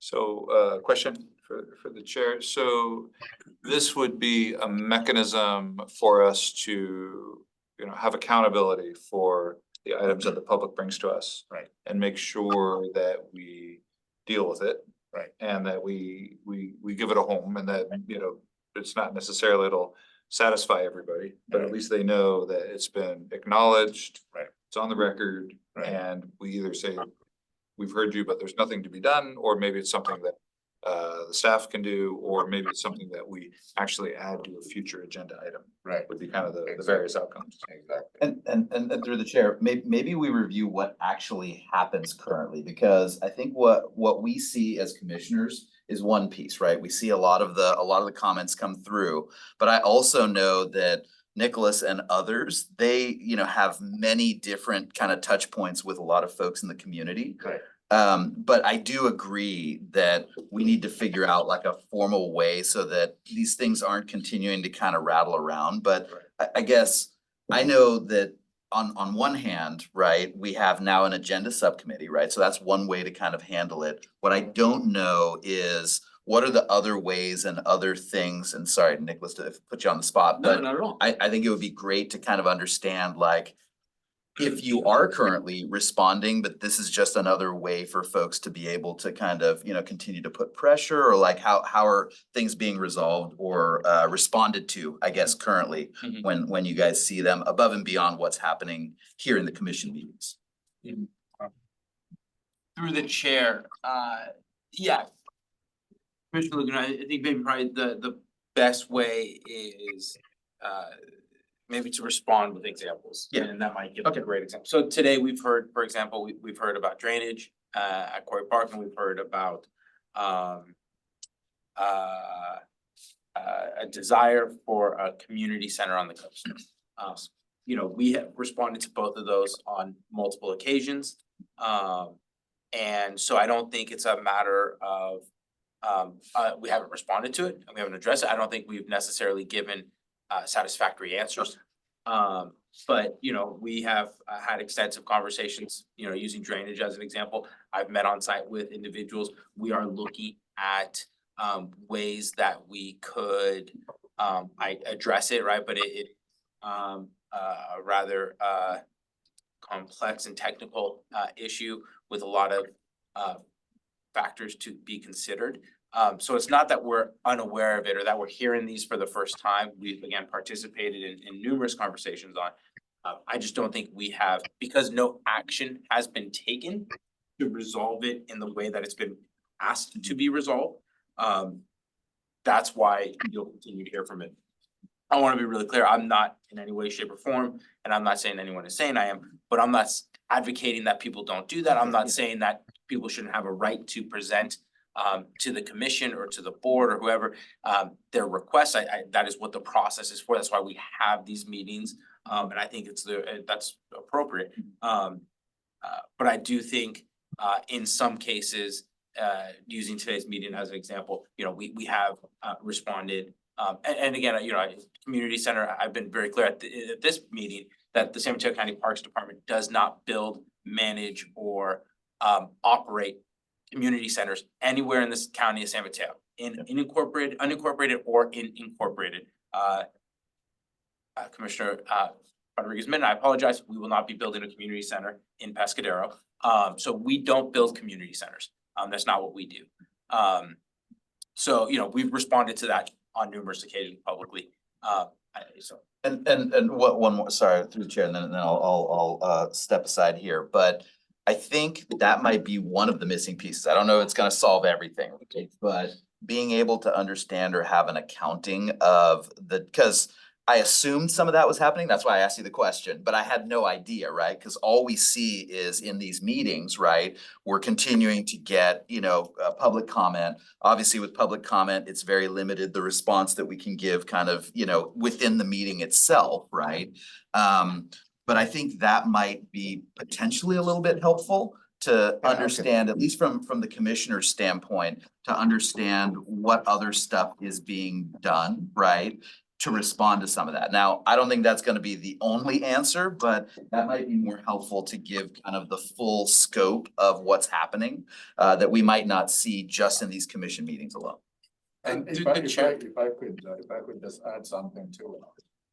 The moment any member of the public brings an issue to the commission, now the commission owns it. Yeah. The commission owns it. And the commission has an obligation to respond with the help of staff. Yeah. The commission has an obligation to respond. Otherwise, it's still hanging there. because the commission has not responded, and they're gonna keep on coming back to the commission. And so I want a mechanism whereby we as a commission would have some, with the help of staff, we're gonna have some formal response to an issue. And the response, as you indicated, Commissioner Block, may not be the response people are expecting. Okay, but we have to formally respond, because otherwise it's just repeated. It's being put on the commission table and the commission is unresponsive. You say, and staff is trying to do, staff is meeting with folks and explaining stuff to them, and just as you're saying, some of this I knew, because I think there's one time you and I were supposed to go to Quarry Park and, look at the issue, what the issue was, and perhaps meet with the folks there. You say, but we know staff is doing a lot, but if the issue keeps on coming back to us, we own it. So we gotta figure out how we're gonna formally respond. And I just, through the chair, I would like to just frame one thing, which is, some matters that come to the commission, I think it warrants a very clear, like, yes or no response, right? Great example, we don't build operator managed community centers. That's why we don't put it in our budgets, that's why we don't build them. When it comes to drainage at Quarry Park, I think it's a different one, right? Because that you can't just give a yes or no answer on it. That warrants continued conversations with the neighbors. That warrants more on-site visits. And so you can't just put a response together and issue it. So I think there needs to be a recognition that different requests require different responses. Right. And the department maintains that we're committed to meeting with the neighbors at Quarry and the individual who's spoken today and have those conversations. So we're not saying yes or no on that. But again, other issues we do. So I just wanted to raise that. And I'm glad you raised that, but I'd also like to say something. Historically, the position of the county has not been that. Because I remember when the city of East Palo Alto, the community of East Palo Alto was unincorporated way back when. They hired a recreation person. They built a community center. City, No, the county. the county did. The county did. And it eventually got transitioned into a Ravenswood or Park and Open Space District. Mhm. And the county employee who had been hired became the executive director, or rather the general manager of that. So, so the county historically has built centers in an incorporated area and run them for a while and then transitioned it to something else. So historically, that's a true fact. Now, we're not doing that now, and that's very clear. And don't intend to do that. Yeah. But the board of supervisors can say we can do that. If they say we're gonna do that, we can do that. We build a friendship park. We build we're not running it. We do. Well, that's a facility that we built and we're running. But it's a playground. And It is a community playground, garden. but it's still a facility. It's not a building, but it's still a facility. Because the county felt it had an obligation to have something like that in an unincorporated area. So it's not beyond imagination to think that in certain unincorporated areas, there may be a need to build what may be called a community. You say, and if the board of supervisors can be persuaded to do it, then they can do it. They'll give the recreation department the marching orders and that thing is gonna happen. You see? But anyway, that's totally beside the point. We need a formal response to issues as best as we can, because the moment it's brought to us under public comment, we own it. I would like to ask, council if there's any guidance as to, we do want to respond, but if we commit to responding within a certain time frame, and then that's not possible. What are some of the things that we should be thinking through here? I apologize, Commissioner. I'm not sure I'm super following the question. I think, obviously you can briefly respond to public comments. You can ask questions for clarification. You can request that staff report back to you. I think, you know, it's a little bit challenging because commissions have broad kind of power to conduct your own business. Commissions don't have power to compel like county resources, which I think is part of the challenge in a matter like this. If the specific question I'm hearing you ask is sort of what happens if we say we'll get back to you with an answer and then don't by a certain timeline? Yes. I mean, I hate to give you a lawyer answer, but it depends. Nice. You know, yeah, I think circumstances happen and things change. You know, I don't think that you have exposed yourselves to liability necessarily. But again, I appreciate what Chair Okelo is saying about the overall goal of being responsive to the public. You know, I will say sort of anecdotally, my experience is that, and my observation is that the department is very responsive to the public, including with things that come up in meetings. But what it sounds like what you're asking for is perhaps just some update or information, or asking the department to sort of report back as to whether there have been any sort of actions or responses to specific public comments. And that's an appropriate request for you to make. I'm not sure. Have I answered your question? Yes, thank you. And through the chair, maybe to kind of expand on that, like, how have other bodies actually done this? Or are there other bodies, whether it be the Board of Supervisors or other commissions or other boards, that have done this in an effort to kind of be more transparent and make sure that they're actually dealing with constituent requests? I mean, is there any precedent there from other? That's to anybody that could answer it. I can share my experience. Yeah. We'd have city council meetings. The public would do the step up and the public comment and raise a whole bunch of issues. 2 days after the meeting, the management staff would meet and go through each and every one of those items and decide which ones are gonna be put on a subsequent agenda or an agenda list. Because after that, after an executive management meeting, the whole thing goes to, there's a city council subcommittee that meets to review those items. So if they remember an issue that was brought up at a public meeting that was not on that list, then they have an opportunity to put it on that list and say, you know, we want staff to directly respond to, you know, to respond to this. And we want it at this particular meeting. Either it's gonna be the next meeting, depending on the urgency of it, or they say, no, let's put it on the list. So it's gonna be on the list, you know, like for the next 3 months and so on and so forth. So there was a very clear process as public comment, meeting, deciding on, we're gonna call this person and respond to their stuff just by talking to them. Or the issue is big enough to be put on the agenda because it has policy implications that, you know, have to be talked about. So then it goes on the agenda. That's the process that I'm. Yeah, through the chair here at the county, the way the board typically does it is for issues that the board feels strongly enough that warrant further conversations, they can either agendize it and then create a subcommittee, or they can, you know, I have seen supervisors ask that staff directly respond to a person or take an issue up.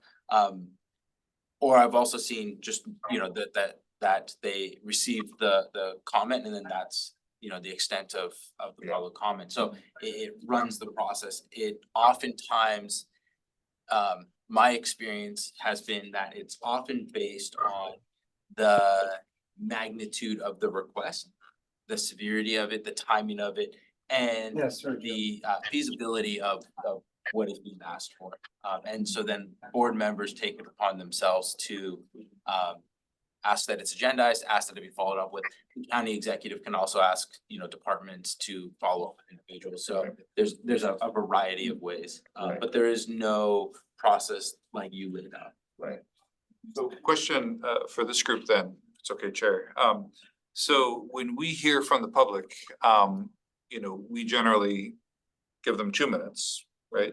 You hear that, then we'll hear the next comment, but we don't discuss what's been said. Are we allowed to have any comment at that time, or that's something that we would need to deal with at a later time because it's not on the agenda? Got it. And that's why, Nicholas, that's why it's a little So- awkward. Do you see me shaking my head? well, you know, when you're talking about, when you're taking public comment on an agenda item, That's a discussion. then yes. But when you're doing your general public comment at the beginning of the meeting for non-agendized items, no, your options are somewhat limited. You can, again, that's kind of back to you can briefly respond, you can request that staff report back, or you can place a matter on a future agenda.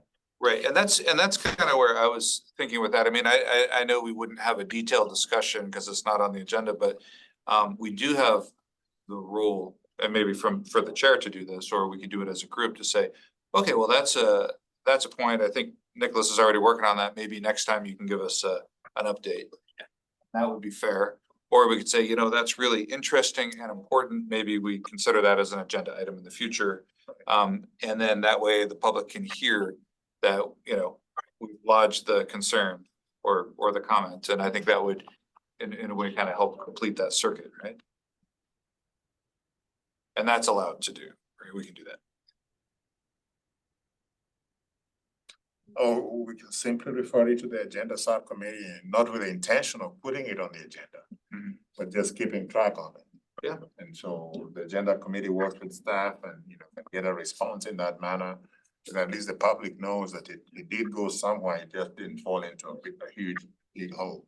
And through the chair, I would say though, there's still a missing piece there, which is the closing of the loop. And I think that's what you were cut. So, and once again, I don't know how much we'd want to like kind of, you know, formalize that, or because I think kind of implied, right, in kind of any agenda that in the past we've done, it is the thought that we take all of the different public comment and all these other pieces to put it into the agenda. Right. But I think what's been missing is folks don't know if we're like actively doing it and it just didn't make the cut, or like what actually is happening. And that's why I brought up the point about understanding all the other stuff that park staff is doing in between these commission meetings.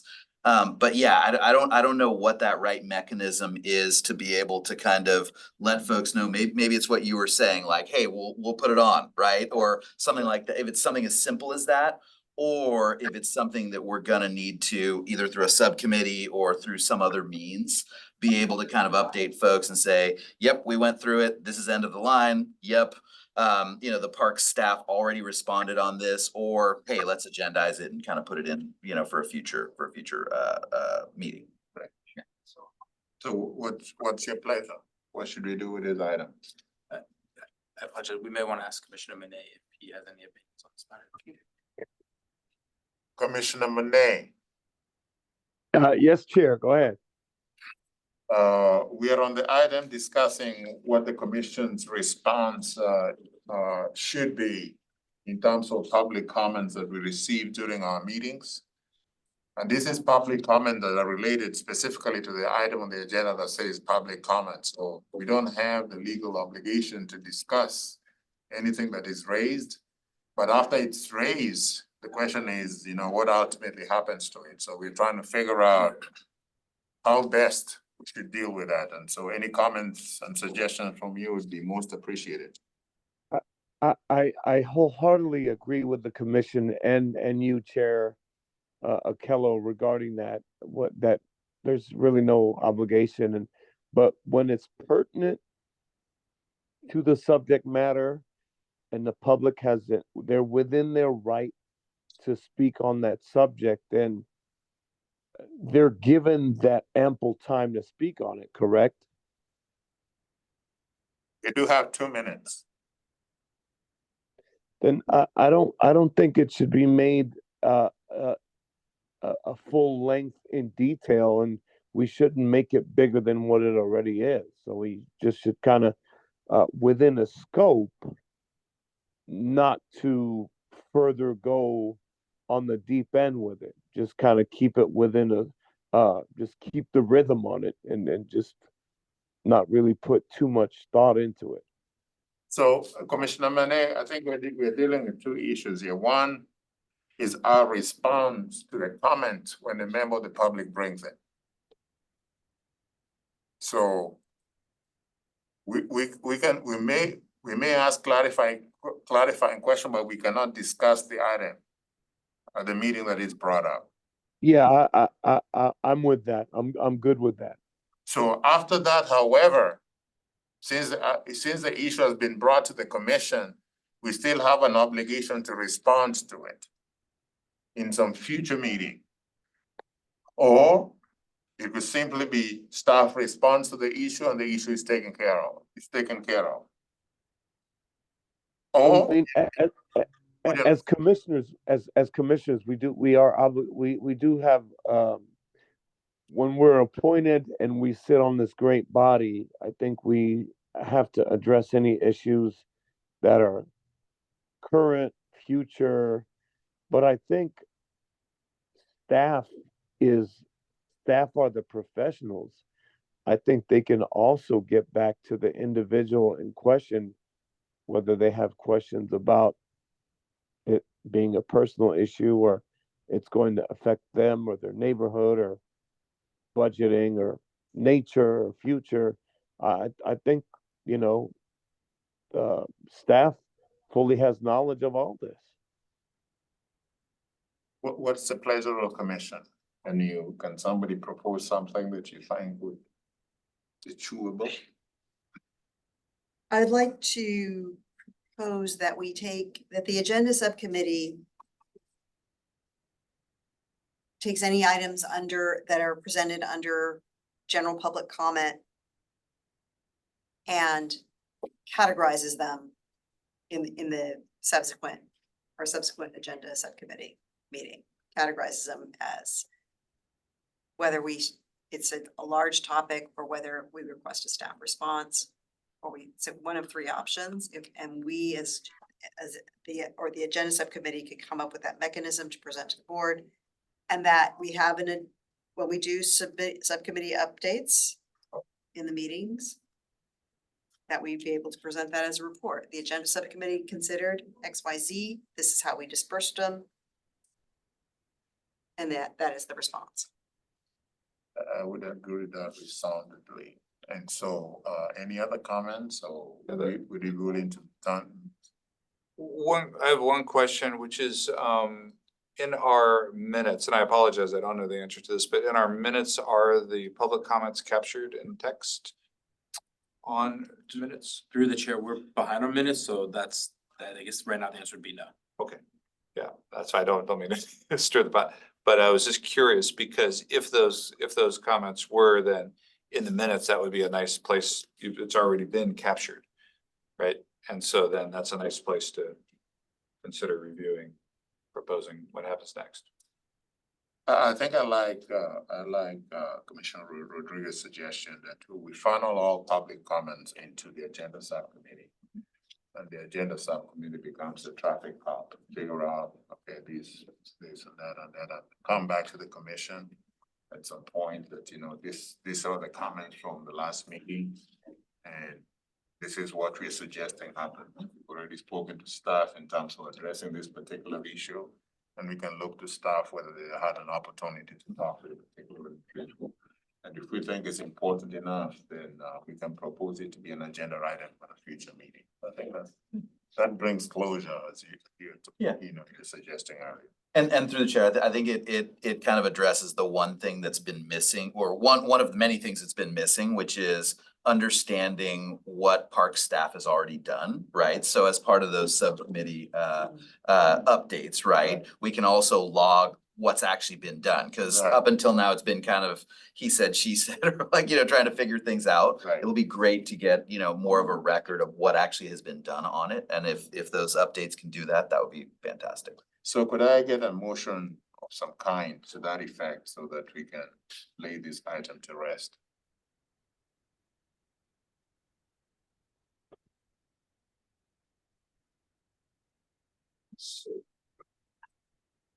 I'd like to make a motion that the agenda subcommittee be tasked with formalizing a process to consistently report back on responses to public comment. Second. All right, public comment? Any public comment, on this item? Yeah, there are two hands raised. Burnett Silveria. Burnett, you should be able to unmute. Okay, thank you. Seem to be talking about this meeting. I'm sorry for that. I just wanted to greatly thank the chairman for bringing this forward. This issue forward. You can imagine how frustrating it is to be in the public to bring up a concern, particularly if it's a group that's being affected, that is logical, reasonable, and appropriate for the issue that's raised, and get no response back from the commission as to what would be happening with it. There was a comment about how much time and how much importance you would put on a particular issue that was raised by the public. I think that depends how important and how important it is to the commission, and how important they feel it is as to how much time they want to spend on it. On the example that was brought forward on the Quarry Park drainage issue, that issue was originally raised back when Commissioner Green was on the commission.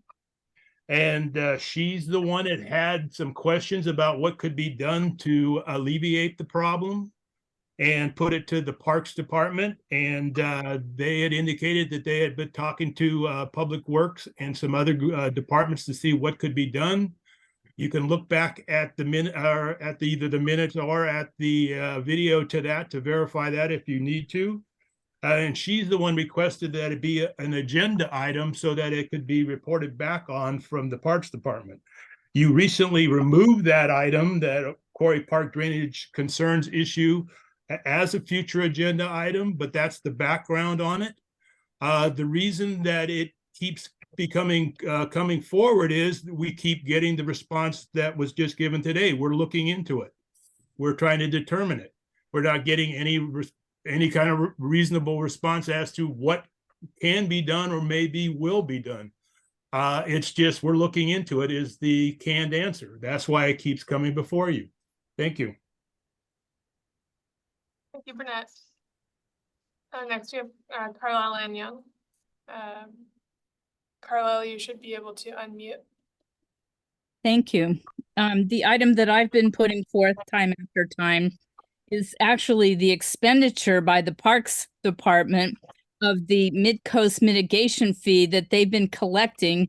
The county has been collecting in an interest-bearing account since Rich Gordon was our supervisor back in 2002, and they voted on it in 2003 to tax new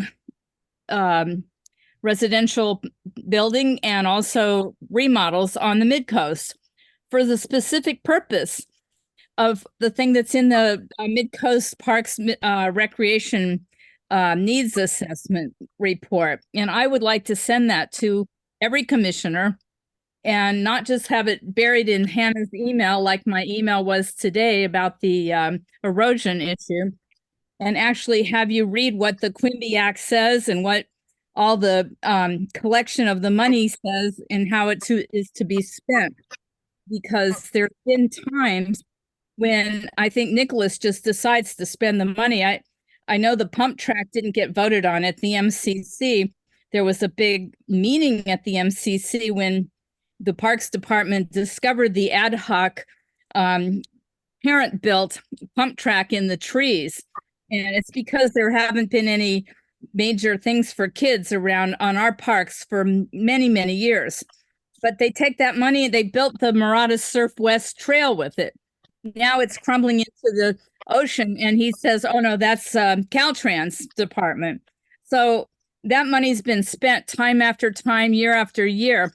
And when Dave Holland was our parks director, he actually had meeting with the local people who were interested, myself included, and many others. I'm sure past Commissioner Neil Merrilees was there, as were many other people, Fran Pollard, asking what we wanted to do about the Quimby Act and the parks mitigation fee. So we had even discussions of where we could put a community center. So I think it was the original plan for the county to do that. And now that Nicholas is the person, I don't think he wants to do it. That's why he's saying he can't do it. But otherwise, we still see plenty of money going into Flood Park and Trinity's Creek Beach, etc. So they're taking our money. Ms. Young, thank you so much for your comments, but I think Okay. the time has expired, but thank you so much for Yeah, I'll send the report on. So we have a motion on the table, ready to vote, or? So we have a motion and we have a second, so are we ready to vote? Commissioner Laguna, Yes. Commissioner Block, Yes. Commissioner Rodriguez-Mitten, Yes. Commissioner Mene, Yes. and Chair Laguna, or sorry, Chair O'Connell. Yes. Motion passes. Nice. 6.3, and just an informational item, fuel reduction projects presentation. Yep, so I'll be giving that. Great, so for this evening, just providing an update on our wildfire fuel management program projects. The last update that was shared with the commission was back in May of 2023. So the focus for this is going to be progress on projects that have been implemented since that time.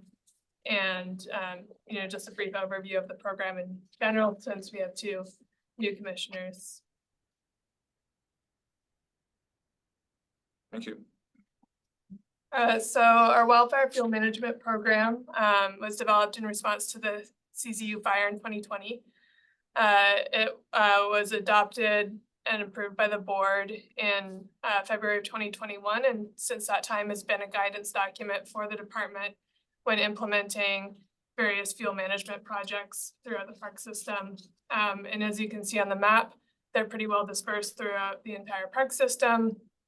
And it's really a tool for us to help guide our decision-making process and our planning process for fuel reduction projects, how we monitor them over time, and how we make different management decisions and changes to our approach for fuel reduction over time as well. So our fuel reduction projects, the purpose and the benefit of these is really to do things like reduce understory vegetation density, reduce ladder fuels, with the hope of modifying the way or changing the way a fire might spread through a landscape, reducing some canopy density in areas so that if there were a canopy fire, it may modify or change the way in which that might behave or help prevent fire from spreading up into a tree canopy. We want to be able to facilitate better access for first responders to get into our parks and conduct fire suppression efforts. And we want to be able to help facilitate evacuations, safe evacuations for the public. Most often our projects are what's called a shaded fuel break. So that diagram on the slide helps kind of illustrate that, where most of the focus is the understory vegetation, some selective tree thinning, but for the most part, the overstory canopy is still retained. But in some strategic locations, we might do a full fuel break where most of the tree canopy is removed. And we also have projects that have a bit more of a forest health focus as well, which I'll discuss in the next slide. So when we're talking about forest health and in conjunction with fuel reduction, it's the way in which these projects also help promote and improve different environmental conditions within the forest or within the ecosystem that we're working. So ways to improve ecological function, may address pests or pathogens that are present in those ecosystems, helps create better resiliency to climate change because they'll be more adaptable to future fires or future disturbances by conducting this type of work. improves habitat for native species or other sensitive species that are present. And it's a way of introducing a form of, or replicating a form of disturbance within the ecosystem and kind of re-triggering those cycles of ecosystem succession over time. So the bottom diagram kind of showing that.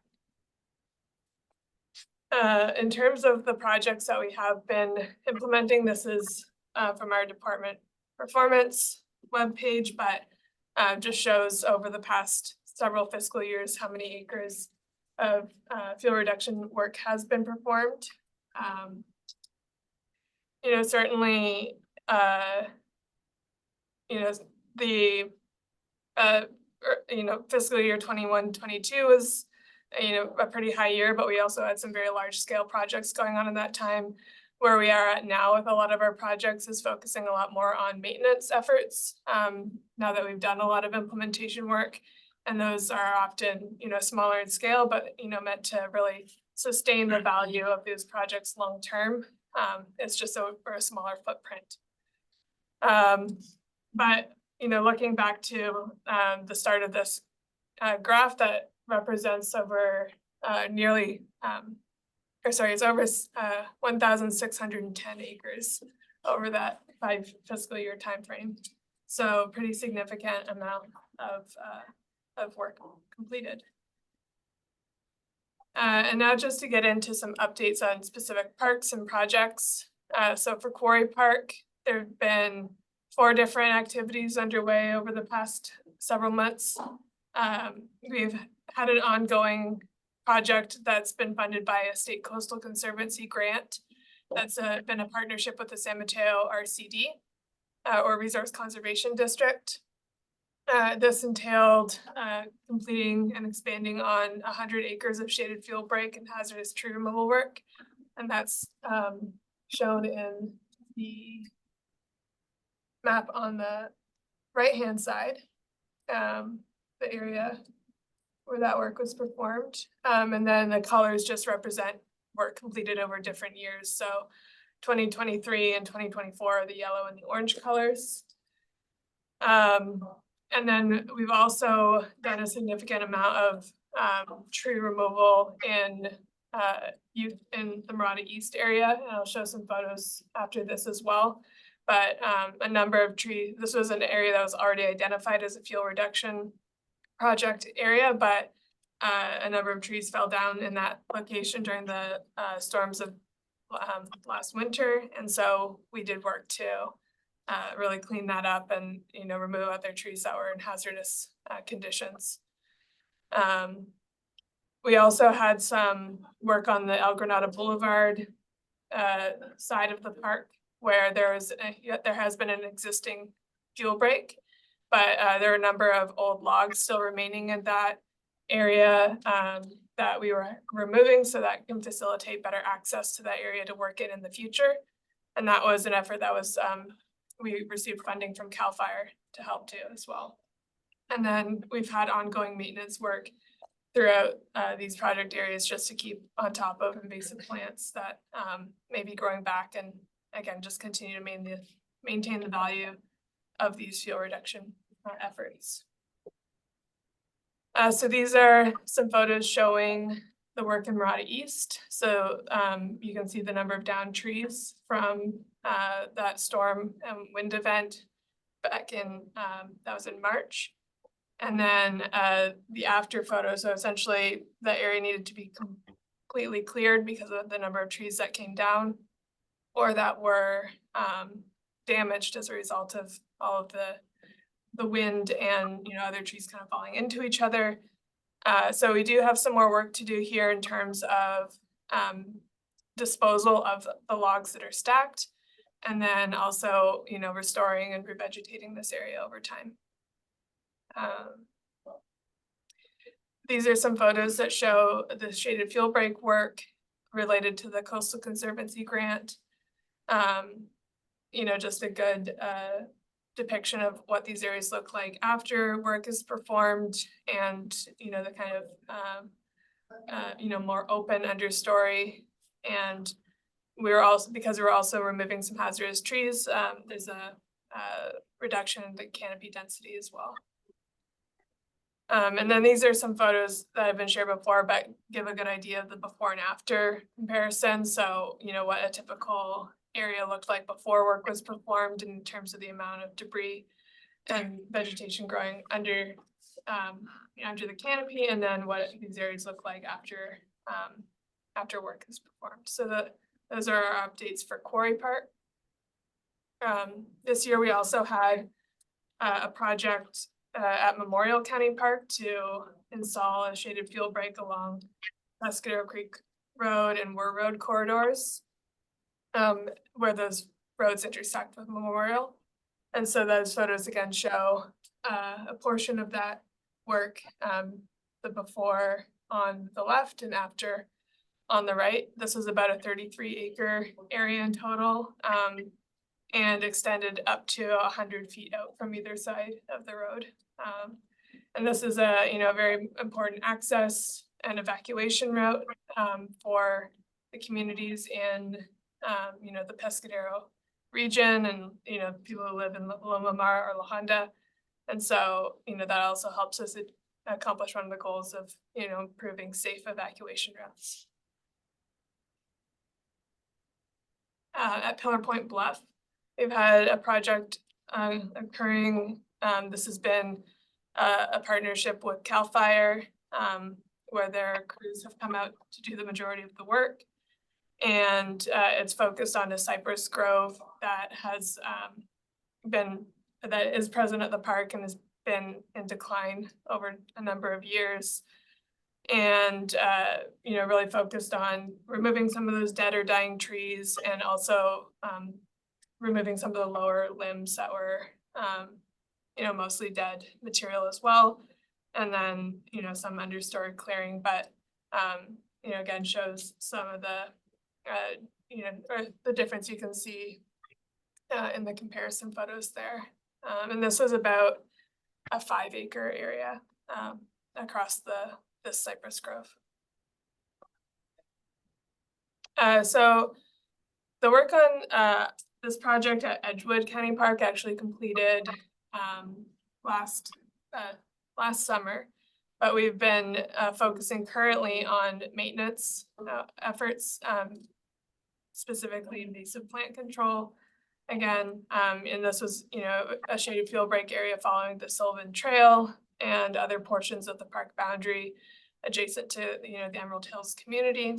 And so our efforts recently, actually as of just last week and this week, we've had contractors out doing invasive plant control and keeping an eye out for those species and preventing them from really kind of overtaking any of these project areas.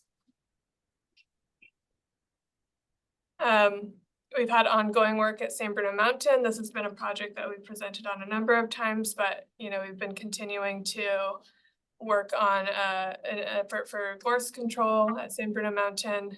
And although I don't have any photos of this in particular, what we've recently been able to do is bring a large amount of chips to the recreation area.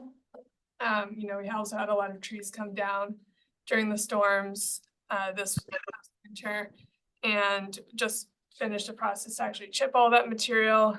And we've been able to put that to use here at San Bruno Mountain in this location as a method of weed suppression. So spreading it over the area where gorse is growing, using bulldozers and mastication to really push back the gorse, but then spreading those chips over the ground surface and helping prevent that that weed species from growing back. So that's been a good way to make use of that extra material that we've ended up with from all of the trees that came down. For projects that are upcoming, we have a few efforts that are more on the planning phase in terms of doing environmental compliance. So we're looking at CEQA compliance processes for work at Pescadero Creek County Park and San Bruno Mountain. And those are important first steps for us to be able to actually get the work done on the ground.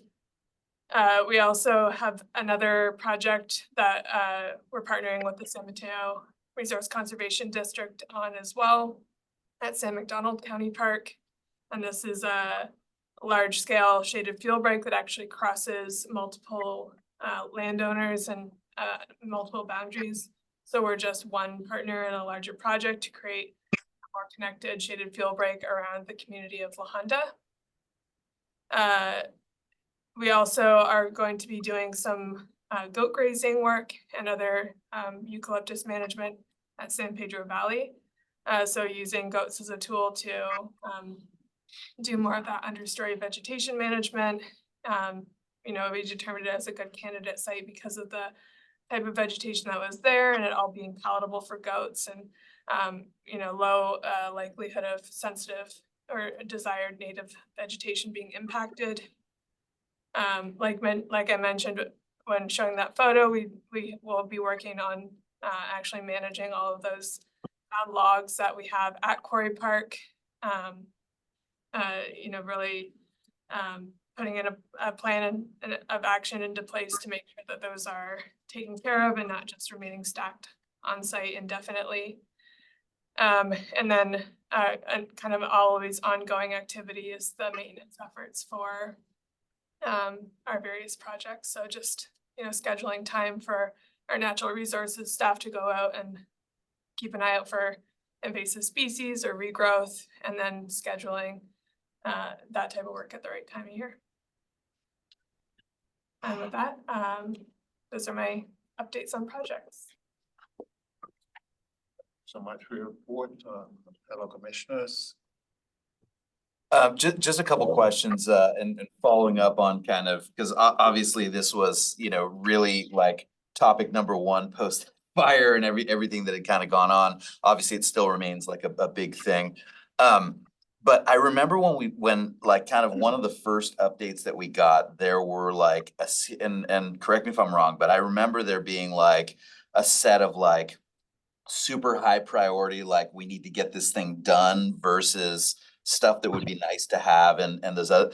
I guess I just want to get a better sense and understanding of, and maybe you answered it by saying that we've moved to maintenance mode for some of this stuff, but like and the crisis is never averted, but like, have we gotten the majority of those very like sensitive kind of areas taken care of, or do we still have like a ton more work to do across the system?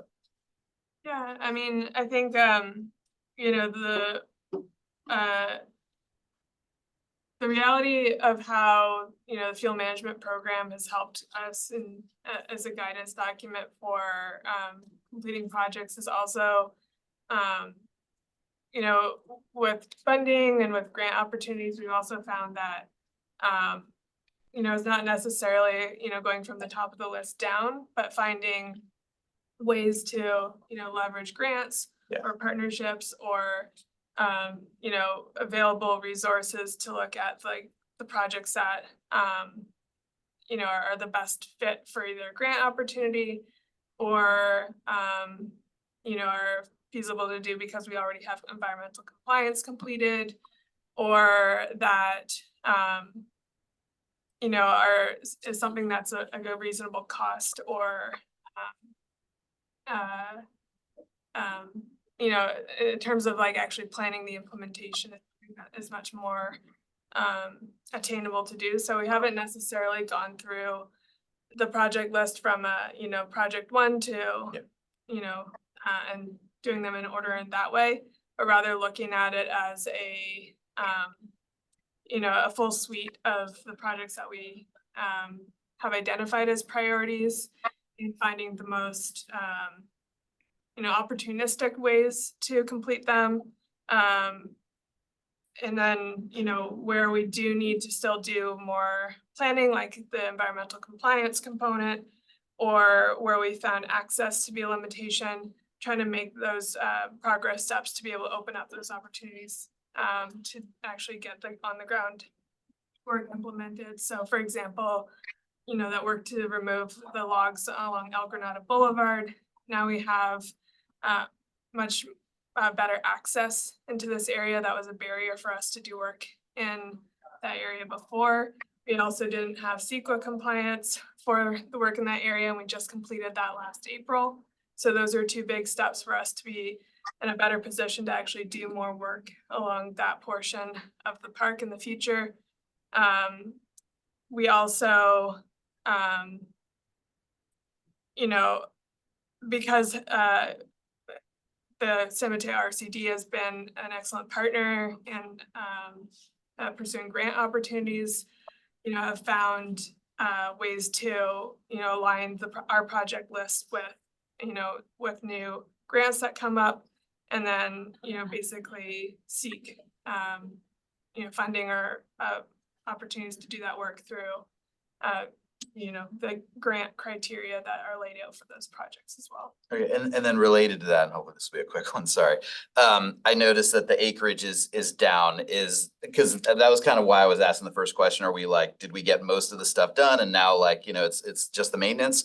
Or does it have to do with the low hanging fruit in terms of matching the dollars with the projects is getting a little bit harder, and that's what's, you know, kind of getting going on? Or what's driving kind of the lower acreage kind of year on year? Yeah, and I mean, I think, you know, for one thing, when we started the fuel, like when we first had the fuel management program adopted, we were already in planning process for a project that was about 400 acres. Okay. So that on its own Got it. accounted for a really significant amount of fuel reduction work over that fiscal year, and into the one following that one as well. And then for other projects that are, you know, a much larger acreage as an individual project, it has just been more focus on the planning, the environmental review process to enable us to make or get to the point where we can actually implement the work of that at that scale. So it is a bit of a mix, but also just the fact that you know, work that we have done, we need to maintain, and that's usually over a smaller footprint. Cool. Any other comments from fellow commissioners? Commissioner Manay? We'll start with you. I'm okay on no comments at this time. Commissioner Ball. No comments, just a thank you for a great report. Thank you for a great report. I'm gonna ask a Joe Blow type question here. What's the state of forest health? Good, bad? You can tell. What's the state of our forest health? Yeah, I mean, I think the general, you know, status, and I would say, you know, the reason that the state is also committing a lot of funding to forest health related projects is that there is a general consensus amongst, you know, forestry professionals and, you know, other natural resource professionals that, you know, we've ultimately kind of left a lot of our forests in a very unmanaged state, and also because of, you know, the practice of excluding fire has created more volatile conditions that lead to actually more extreme fires. And so those are a lot of considerations that go into, you know, how, you know, the state's making grant funding available for forest health related projects. And also, you know, just you know, the prioritization for fuel reduction in general is that, you know, these, historically, these forests were a lot more, you know, used to, I guess, or it was more frequent to have, you know, low intensity regular fires, things like natural grazing or other natural disturbances that would, like those, you know, with those like present would have, you know, like naturally had a lower density understory or a more patchiness or more like heterogeneous forest. But when the absence of those, what we're seeing now is just these very dense stands that have kind of just been let to grow and reach this kind of like overly dense state. And now we're seeing a lot more effort to kind of try and shift back to what it would have been a more historic condition for these forests. So if you were to have the fires that like the ones that we most recently had, are we gonna be in a better, safer, easier to access, easier to exit? You know, and particularly in those areas that were most impacted by the fires. So with the fires we've experienced recently, these are considered much more extreme or catastrophic. You know, in some cases, they've been a low enough intensity that they've actually been beneficial to the forest, but in a lot of cases, they're burning so hot and so fast that they're basically leaving no living trees behind, and it's taking a very long time for those forests to regenerate. So that's not considered a beneficial fire. If it was a, more low intensity or slower moving fire, that would be one that would tend to be more beneficial to the forest, where it's not actually, killing everything in sight basically as it passes through, that it's leaving, the trees intact, maybe just burning things on the understory, and everything can regenerate well. But when you end up with a lot of mortality, those forests take a lot more time to actually regenerate. Okay, are we ready for public comment?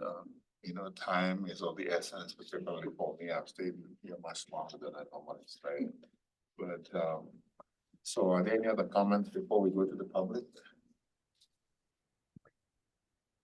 Okay, let's open it up to the public. Anybody wants to chime in on this? I'm seeing no hands raised for public comment. Public comment. Okay, do we need a speaker slip or is that okay? After the comment, if you could just fill out a speaker slip. I went out to Corey Park, looked at the piles of logs out there. Good work. I'd like to amend Hannah's comments and say that scientists have discovered that some forests, after burning severely, will not recover as forests as we know it. They will revert to brushlands. And the forest just will not come back. They're endangered by global warming, and they're kind of a relic of the last ice age. Similarly, land we know as brushland may come back as grassland. So we may lose permanently some forests if we neglect them and allow these devastating fires to come through. I would advocate in other counties, for example, Sierra Nevada, where drought and bark beetles have been devastating, I would advocate vegetation management, including pile burning, on 6.4 acres per square mile, about 1%. And this would create helicopter landing zones and would allow some remnant of invertebrates, small mammals, to survive following a devastating fire that would sweep around this cleared area. I think it's important to have local seed sources for plants, shrubs, and trees. 6.4 acres per square mile is pragmatic, it's affordable, and we could do that. And there may be parklands in San Mateo County, or we could follow these guidelines. Thank you. Thank you for comments. This was an informational item, and that we're gonna be receiving periodically. And so I think we're ready to go to 6.4. Apologies, we do have one hand raised. One hand raised for this year. Carlisle and Young, you should be able to unmute. Yes, I was just calling back about the use of Roundup in county parks, especially for the fear of the neighbors' health, and also the concern for county staff employees' health. So the last I heard, they're still planning to use Roundup in county parks. And I would just like to say that there's been a more recent Bayer lawsuit for Roundup use, and it's still causing cancer. Thank you. Okay, that's all for public comment. Thank you. Okay, have to apologize, I have to go, because I have a swear that I need to get to. I know we're close to the end. I was just Coyote Point, March. Guided Point March, I'm there. Thank you. Coyote Point March, that's a 6.4 item. Coyote Point March, that's it. Yeah. Oh, yeah. I'd entertain a motion for that. I know we don't need it. Oh, I'm but gonna I'd stay like- tuned for I'd that. like- I'd like to formally accept them. Coyote Point March, Commissioner Minette. Yes, see everyone there. 7 and 8, is that what you're saying, or just, we have to go through 7 and 8? We've already done 7 and 8. Oh, okay. We consolidated, boom, boom, boom. So you have no stuff to do.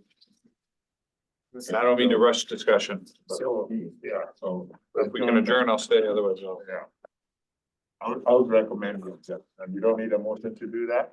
It's all up to you. Okay, boom. Motion adjourn the meeting. Right. Thank God. Have guys. Bye. None of that. All right.